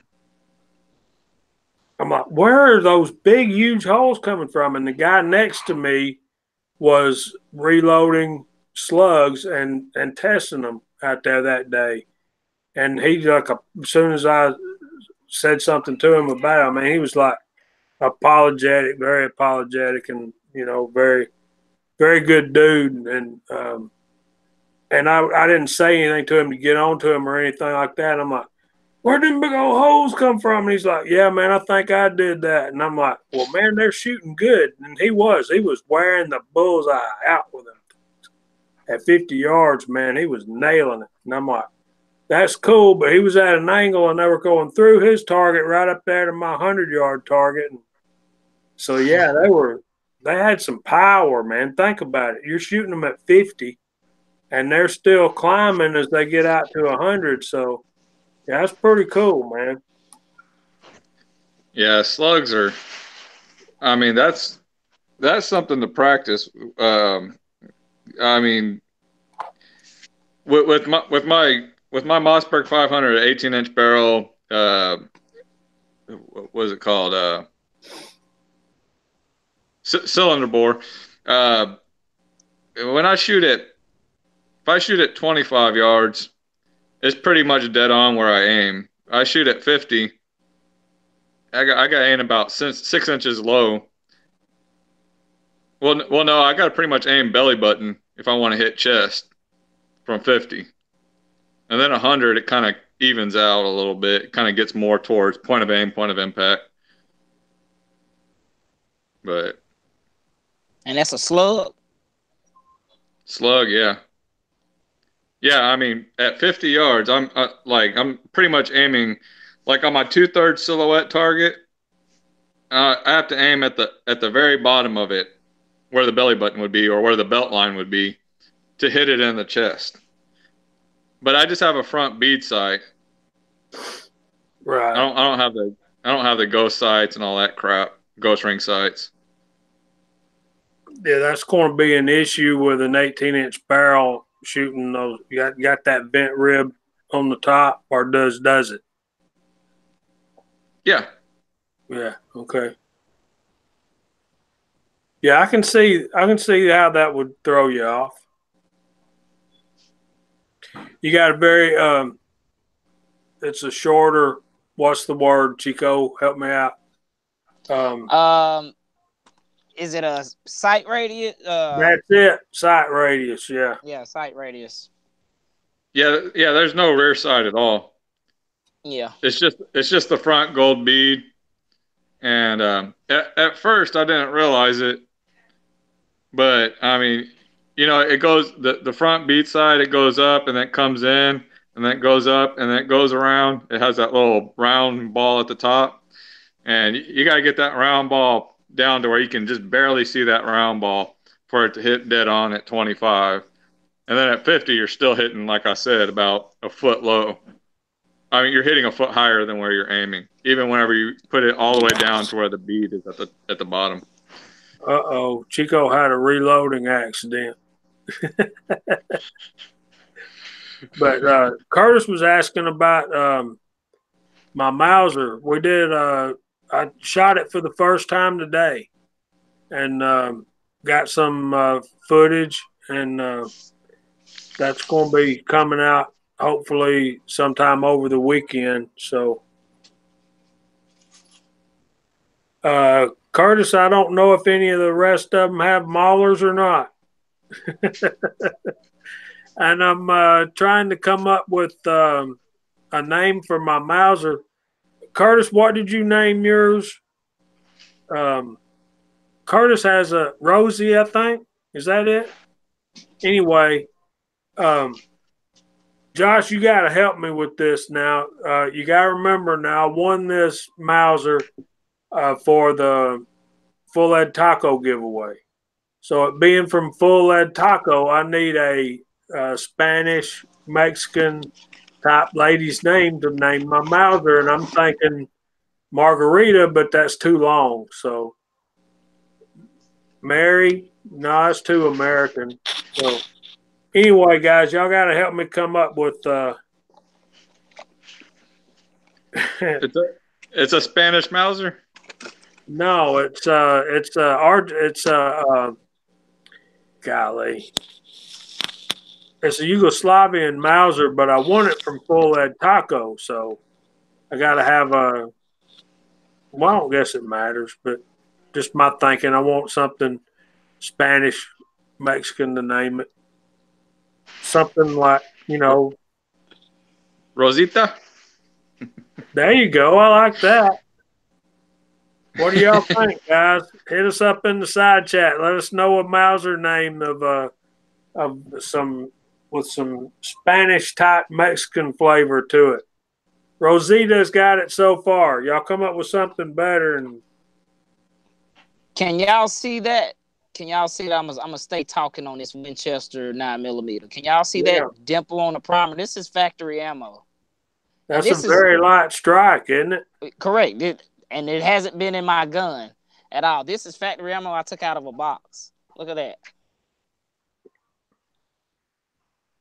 What the hell? Yeah. But this is Winchester, and I've also had one from Remington UMC. And it happens, I guess. You know what I mean? It even happens to us reloaders sometime. But I kept this one. I was going to pull it. But so sometimes you do get ammo, factory ammo that's damaged or whatnot, So I was like, I think I can do better than that. So that's one reason why I reload, because, I mean, there's no way I'm going back to Walmart. It's like, y'all owe me one round. I need my round. So, but this had concern me because I was like, you see this? It's like Jamie said, that's a light primer strike on it, which that's a live primer. So that's one of the reasons, So it can happen even on factory ammo.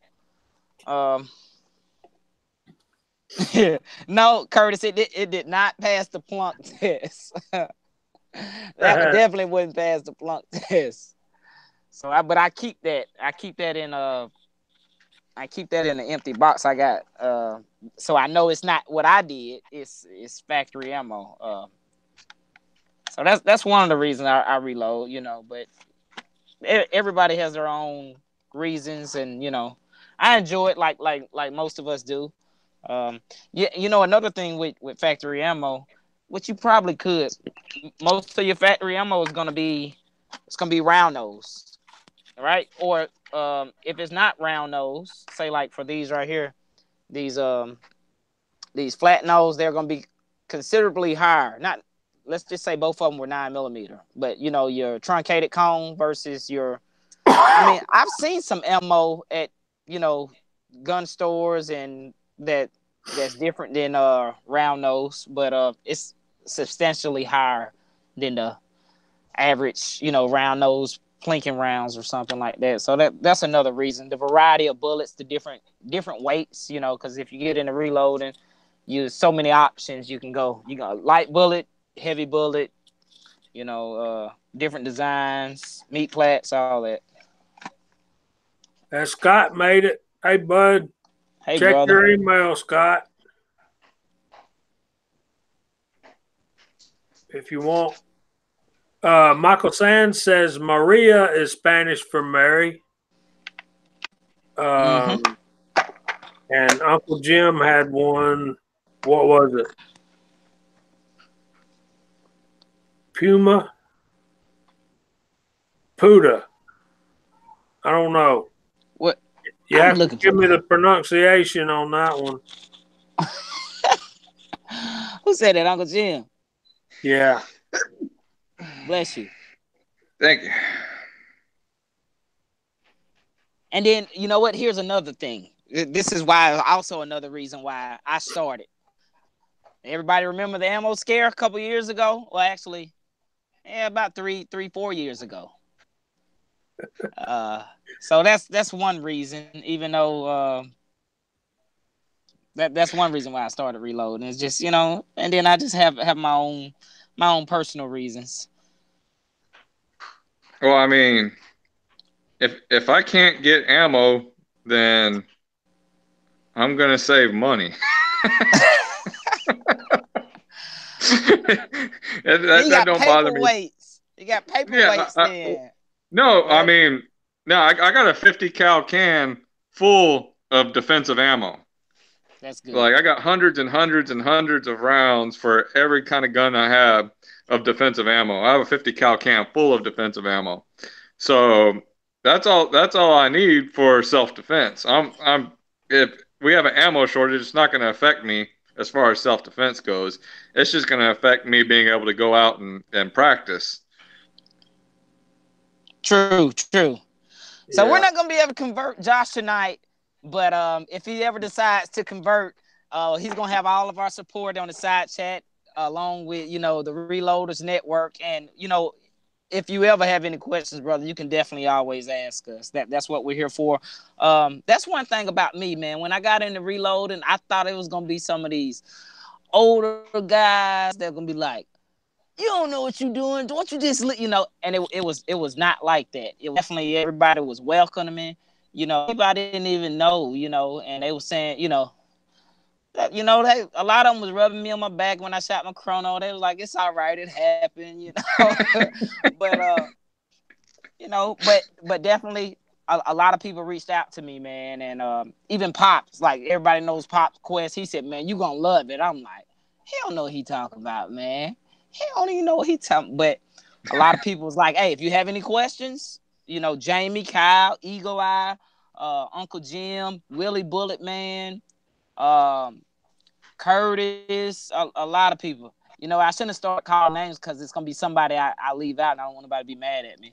But definitely, they were all welcoming to a new reloader. So that's kind of how our community is.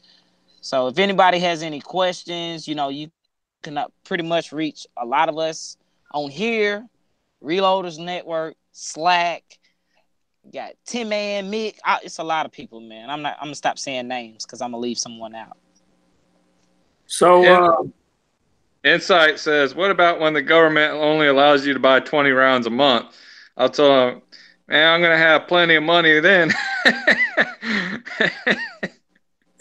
It'll save me a couple $100 a month. But the thing about that is, though, Josh, when at the point in time when that happens, you're not going to be able to buy reloading stuff. See, we need to be, I don't want to say the word hoarding, but yeah. So how do you say that in Spanish, Josh, they're making fun of me in the side chat. Say what in Spanish? I'm Hoarding. trying. Well, all right. Curtis had one. How about flatulita? I don't think that's going to work.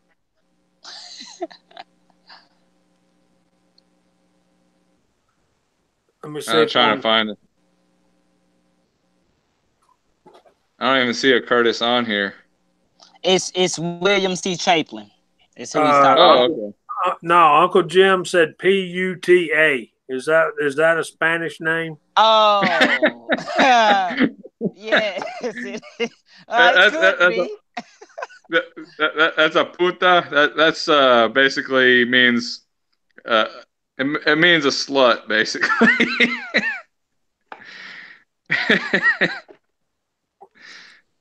Yeah, I don't get a town much, do I? No wonder they're making fun of me in the side chat. Daryl Gotson said, just name it Fred. I think I like either Rosita or Maria. I don't know. I mean, what if your puta likes hot loads? Sorry. You had to throw that one in. Get back to being PG. Right. Well, that It's was all cool, right. Josh, man. That was some interesting points you had, man. I definitely respect that, man. Your points for why reloading is not for you at this moment. You don't know it yet. Hey, once we get off, I bet you once we get off live, y'all gonna start throwing all y'all stuff away and be like, he was right. I've wasted all these years, all this time and all this money. And Josh was right. I don't think so. Yeah, when you get into casting, man, it's that's another level of it, and it just that's just when it really gets fun and intricate, and it's a good time, man. Especially when I mean, it definitely it looks cool. I mean, don't get me wrong. When I first heard about it and everything like that, I looked up a video, and some guy did a really good video where he made it really simple. He completely went through the process of reloading a 357 Magnum round, and he showed every single step of the process.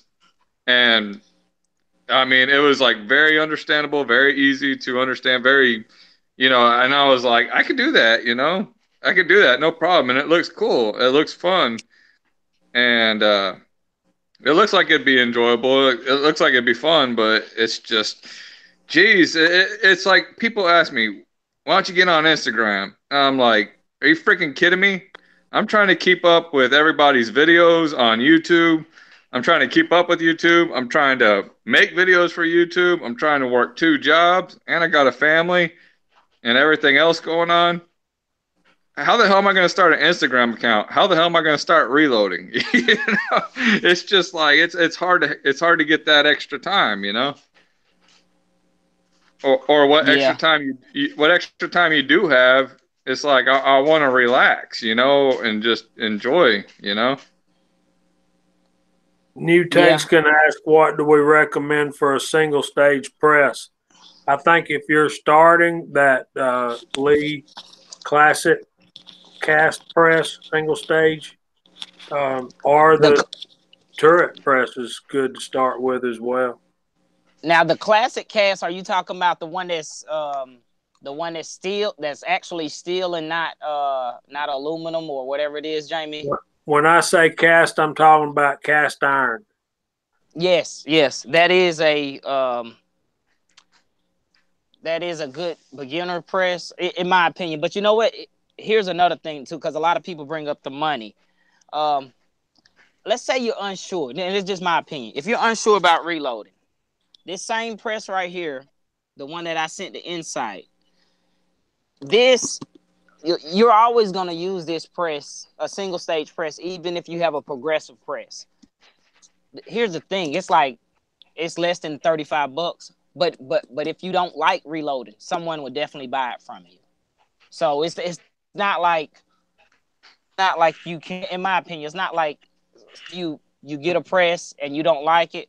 You definitely can recoup most of your money back from it, and it's not a total waste. But yeah, those single stage presses, a lot of people was like, how come I didn't get a single stage press? Because I kind of knew, but I knew I was gonna need one, especially after I got into casting. You got to size your bullets.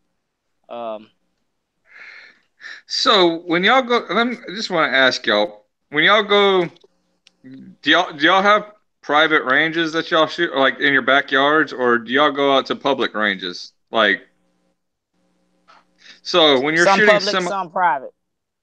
Okay, so when you're shooting semi-automatics, how do you keep all your brass? Like it's ejecting brass sporadically.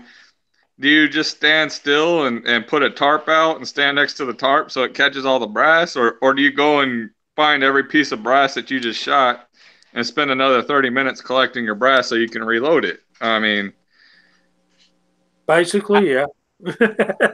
I pick up other people's brass too, and that's just honest. Yeah. That's just honest Chico. I mean, if that brass it's a 9mm, it could be a 44, 380. I'm picking it up. If it's brass colored, I'm picking it up. As long as it's not another reload with there. But because you're not gonna find all your brass. That's you make a good point. You're not gonna find all your brass. So yeah, especially if you're shooting and you're moving, you're not gonna find it all. But so I pick up enough of it to, and then I do all my sorting when I get home and cleaning and stuff like that. Eagle says you bring your kids or your grandkids and let them pick up all the brass. I seen Eagle out there on one of his videos. The kids were bringing the brass, and he's counting them. Said, no, there's still one more out there. Get back in that desert.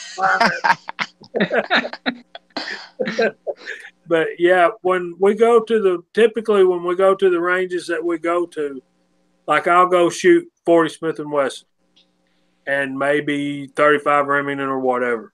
So when I'm shooting my lever gun, I just grab it coming out of the gun, and put it back in the box. And but particularly when Chico and I both, when we went up there to meet the Scotsman, the one you've seen the videos about, when we went up there on that trip, we both came back with a whole lot more brass than what we took. On a crowded day, you're going to be bringing home. You can sit there and pick up brass till you're sick of picking it up. There's been several times I've gone up there to shoot one caliber and come back with about 300 or 400 rounds of 223 to start working with. So, and of course, it's range brass. Yeah, it takes you more time to get it prepped up and ready, but it's done. What you got there, Chico? This was when we met with the Scotsman, and we was up. I don't know if y'all remember, right before we left, sitting on the bench, somebody had dug out of the berm all this range scrap.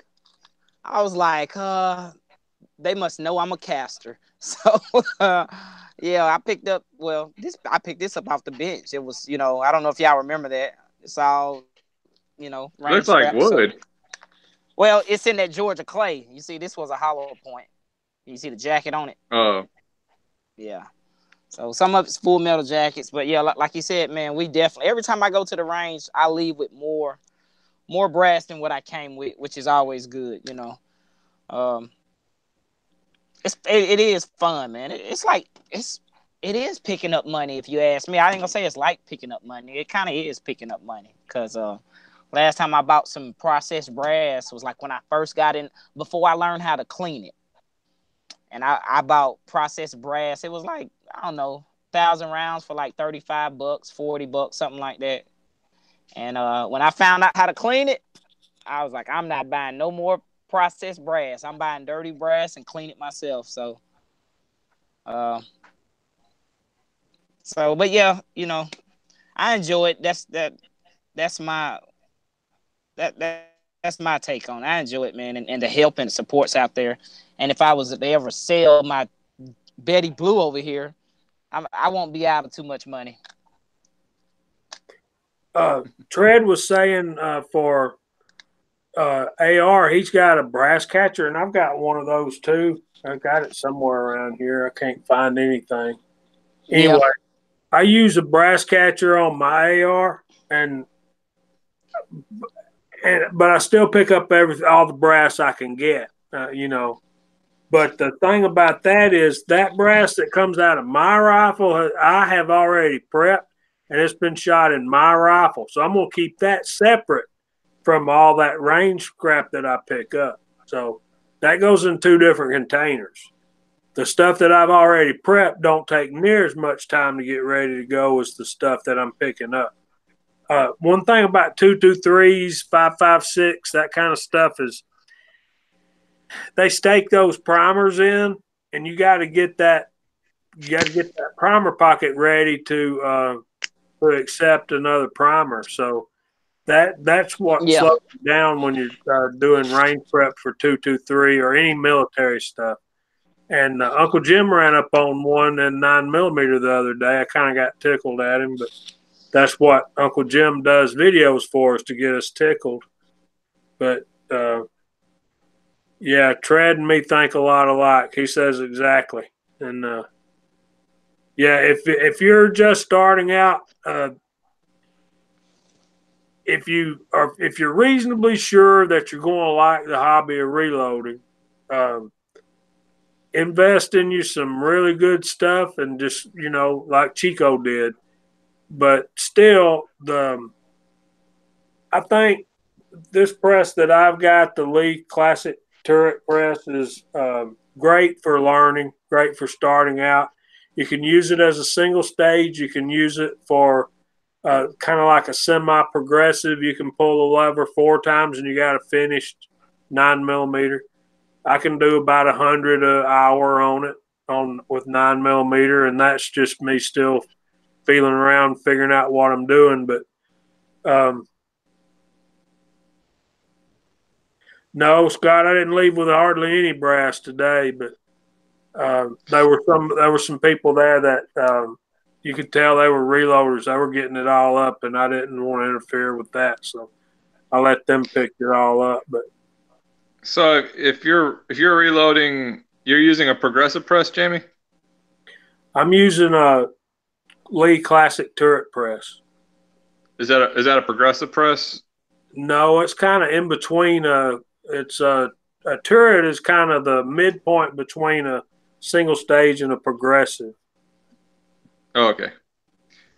But so you're saying it takes an hour to load 100 rounds of 9mm, right? It takes me an hour. Somebody that's really used to doing it that way could probably do 200 in an hour. So at best, it's $30 an hour. You're producing $30 worth of ammo an hour, basically. No, yeah, I'm just saying. I guess if you had $15 for 100 rounds, if that's what, yeah, I guess you could say that. So and the cost for that ammo, you're spending about $15-$20, probably about $20, right?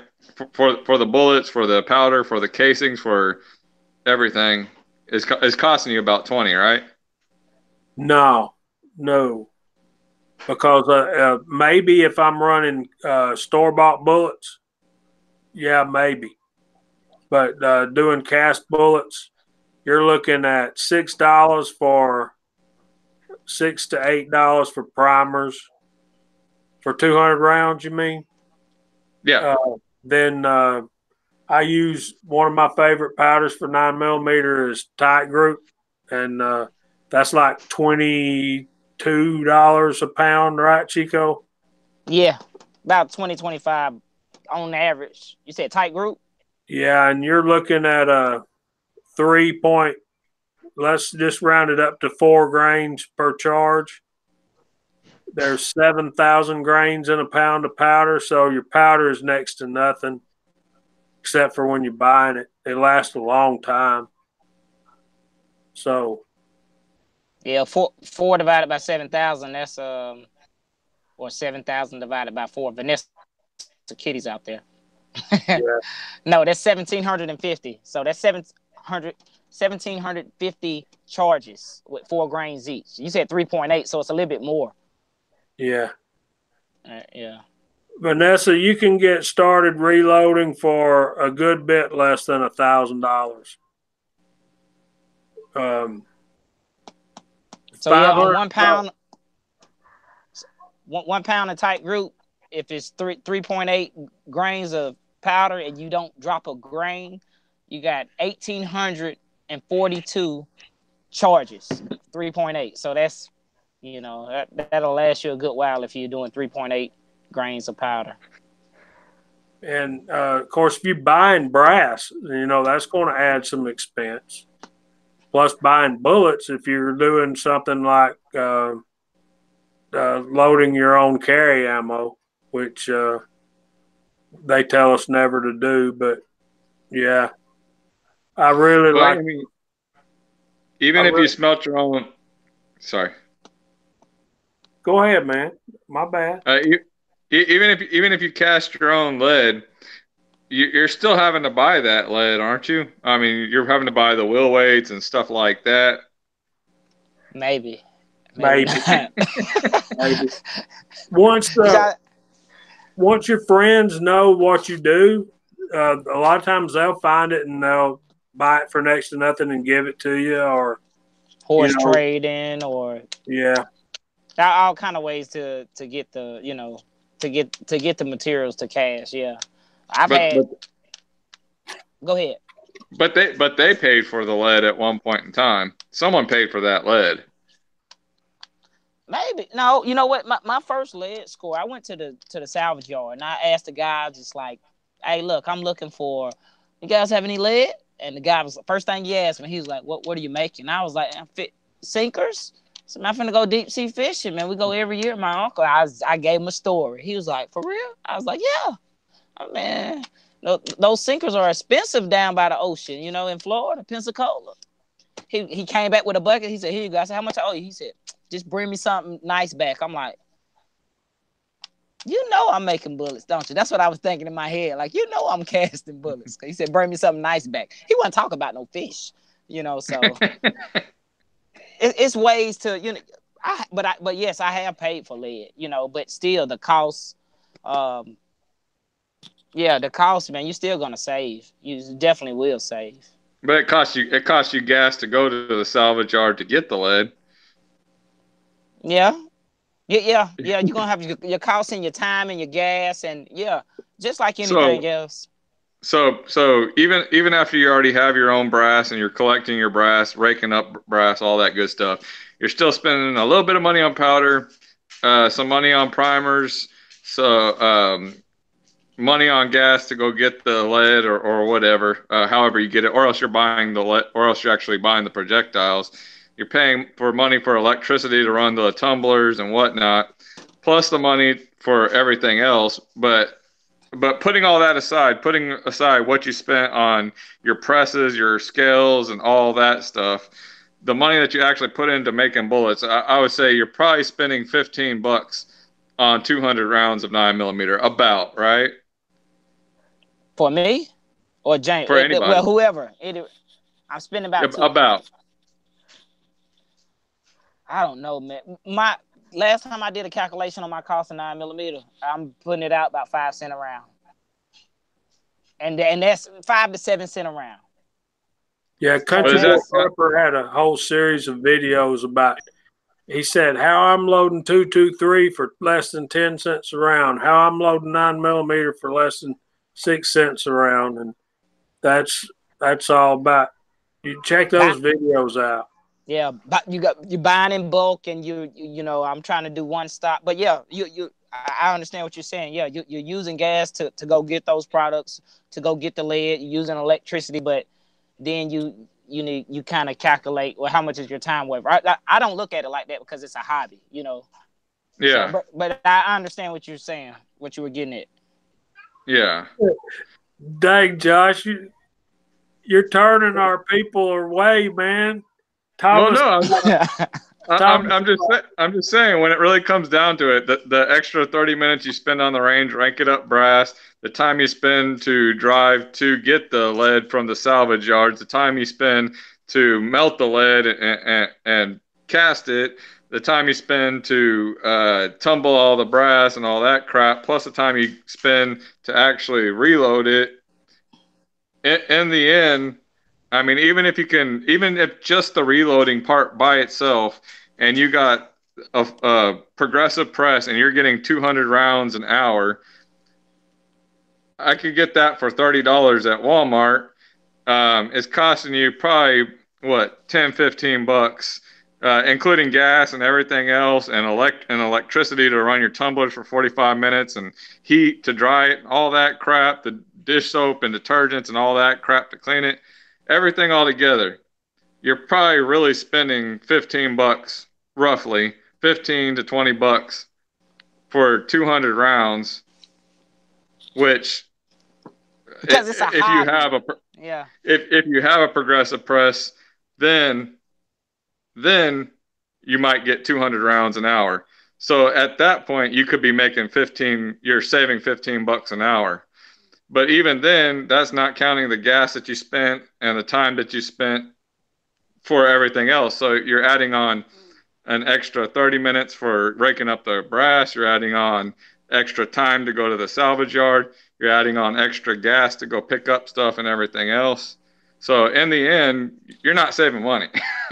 Look, here's the comment that I gotta say from my Georgia brother, Georgia boy. He said, "You talking 9mm." He said, "You really save when you talking big boy, 357 like Georgia boy shoots a lot of 45-70, 44 Magnum, and other calibers that's bigger than my little 9mm." So yeah, but yeah, I understand your point. Yeah. 40. Yeah, Thomas Pickering said he's going to quit reloading and just turn into a Democrat after having you on tonight, Josh.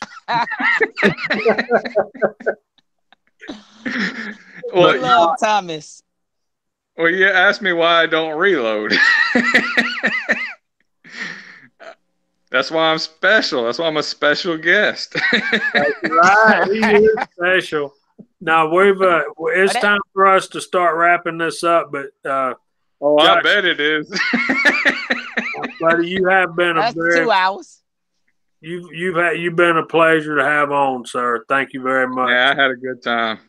I'm glad. We want you to feel comfortable, and we want you to enjoy yourself, and maybe want to come back sometime. And Nathan generally does what I've been trying to do tonight, and he does a much better job. So, but yeah, you talk about all this stuff. But remember, this is our hobby. This is what we love doing, and if we weren't doing this, we'd be spending our money on. Well, the story comes to mind about a famous golfer that had won. They were doing an interview with him, and he had won $10 million in his career. You're grinning. Have you heard this? No. No, I'm laughing at all the people that are talking crap to me in the comments. Anyway, I'm loving this. I'm trying to keep up with all this because this is funny. Anyway, they asked him, what did you do with all that money that you won? You won over $10 million in your career. What'd you do with it all? He said, well, I'd say 90% of it I spent on cigars, chasing women, and whiskey. And they said, well, what'd you do with the other 10%? And he said, oh, hell, I just wasted that. So it's, if we weren't doing what we're doing, we'd be spending money doing something else. We'd be spending time probably in front of the idiot box, getting mad at the liberal TV news. So yeah, I think we're doing a good thing. We're staying out of trouble. Our wives know where to find us, and I think it's a cool thing. We've had up to 40 people this evening. I want to take a minute and thank everybody. So we'll start with our intros, and Mr. Chico Wise always goes first. Yes, sir. Yes, sir. Josh, thanks for being here, brother. It was good to get someone's their opinion on just like our topic was, what's keeping you from reloading. You made some good points based on your assessment of things. So I definitely appreciate your honesty and you being open to coming on here with us. And I know Jamie does too. And the side chat, don't worry about them. They give you a hard time. But, you know, everybody has their own niche about stuff. So I definitely appreciate it, brother. Absolutely. It was fun. Something my mom always told me. She's like, "Oh, you're gonna be one of three things when I was a kid." She said, "You're gonna be one of three things when you grow up. Either you're gonna be a salesman, a politician, or a preacher." And y'all could probably see why, because I'm sitting here. I'm an ass. I'll sit there and pick your points. Oh yeah. It's fun. I mean, I'll argue for the sake of arguing. But no, it was real fun being on, and I hope y'all don't stop reloading just because of. And when we get off this chat, I'm finna pull the handle. This one right here put out about 600 rounds an hour. Yeah, Chico's gonna be all mad. He's gonna be like, "Screw Josh, the bastard." 600 rounds an hour. Yeah, good. And I'm just telling you what mine does on, with me running it. Somebody really good on one of these probably do 300 or 400 an hour. Somebody really good on that one that Chico's got probably do 800 an hour. That's true. But I've got some stuff coming up. I got a ton of ideas for videos. Scott, Insight Freedom, it was a pleasure meeting you today. Before we get off, I got an envelope from him. I got a magnet and a sticker, and I'm so proud of them. I'm gonna put one of them up over here on my Barry's Bullets poster is becoming my sticker board. So we're gonna get Scott up there. Scotsman sent me a glass. I am very proud of this, and I hope to always do my brother, the Scotsman, proud. And we'll be having a first shots with the Mauser video coming out soon with me and Scott. We're met at the range today. It was a big time fun. I'm honored that he would drive down here to meet me. And it was a pleasure to meet him and spend time with him. Guys, it's been fun having all you guys on the side chat. Anything else before we go? No. Well, yeah. Oh, yes. I'm sorry. Can I say this? Y'all keep our brother Big Al in our prayers. Scotsman said that earlier, and I wanted to bring that up in the chat. So if y'all could send out a prayer for our brother Big Al and Bigger behind the trigger. Sorry. And Nathan as well. Nathan was under the weather and couldn't be with us tonight. So definitely. I am a happy camper tonight. So with that being said, Nathan, feel better, brother. We'll see you next week. Next week we'll probably be back on the Reloading Press channel. The rest of you guys, thanks for coming by and enjoyed it. And we will see y'all next week. Thanks again, guys. Good night. Night, guys and girls.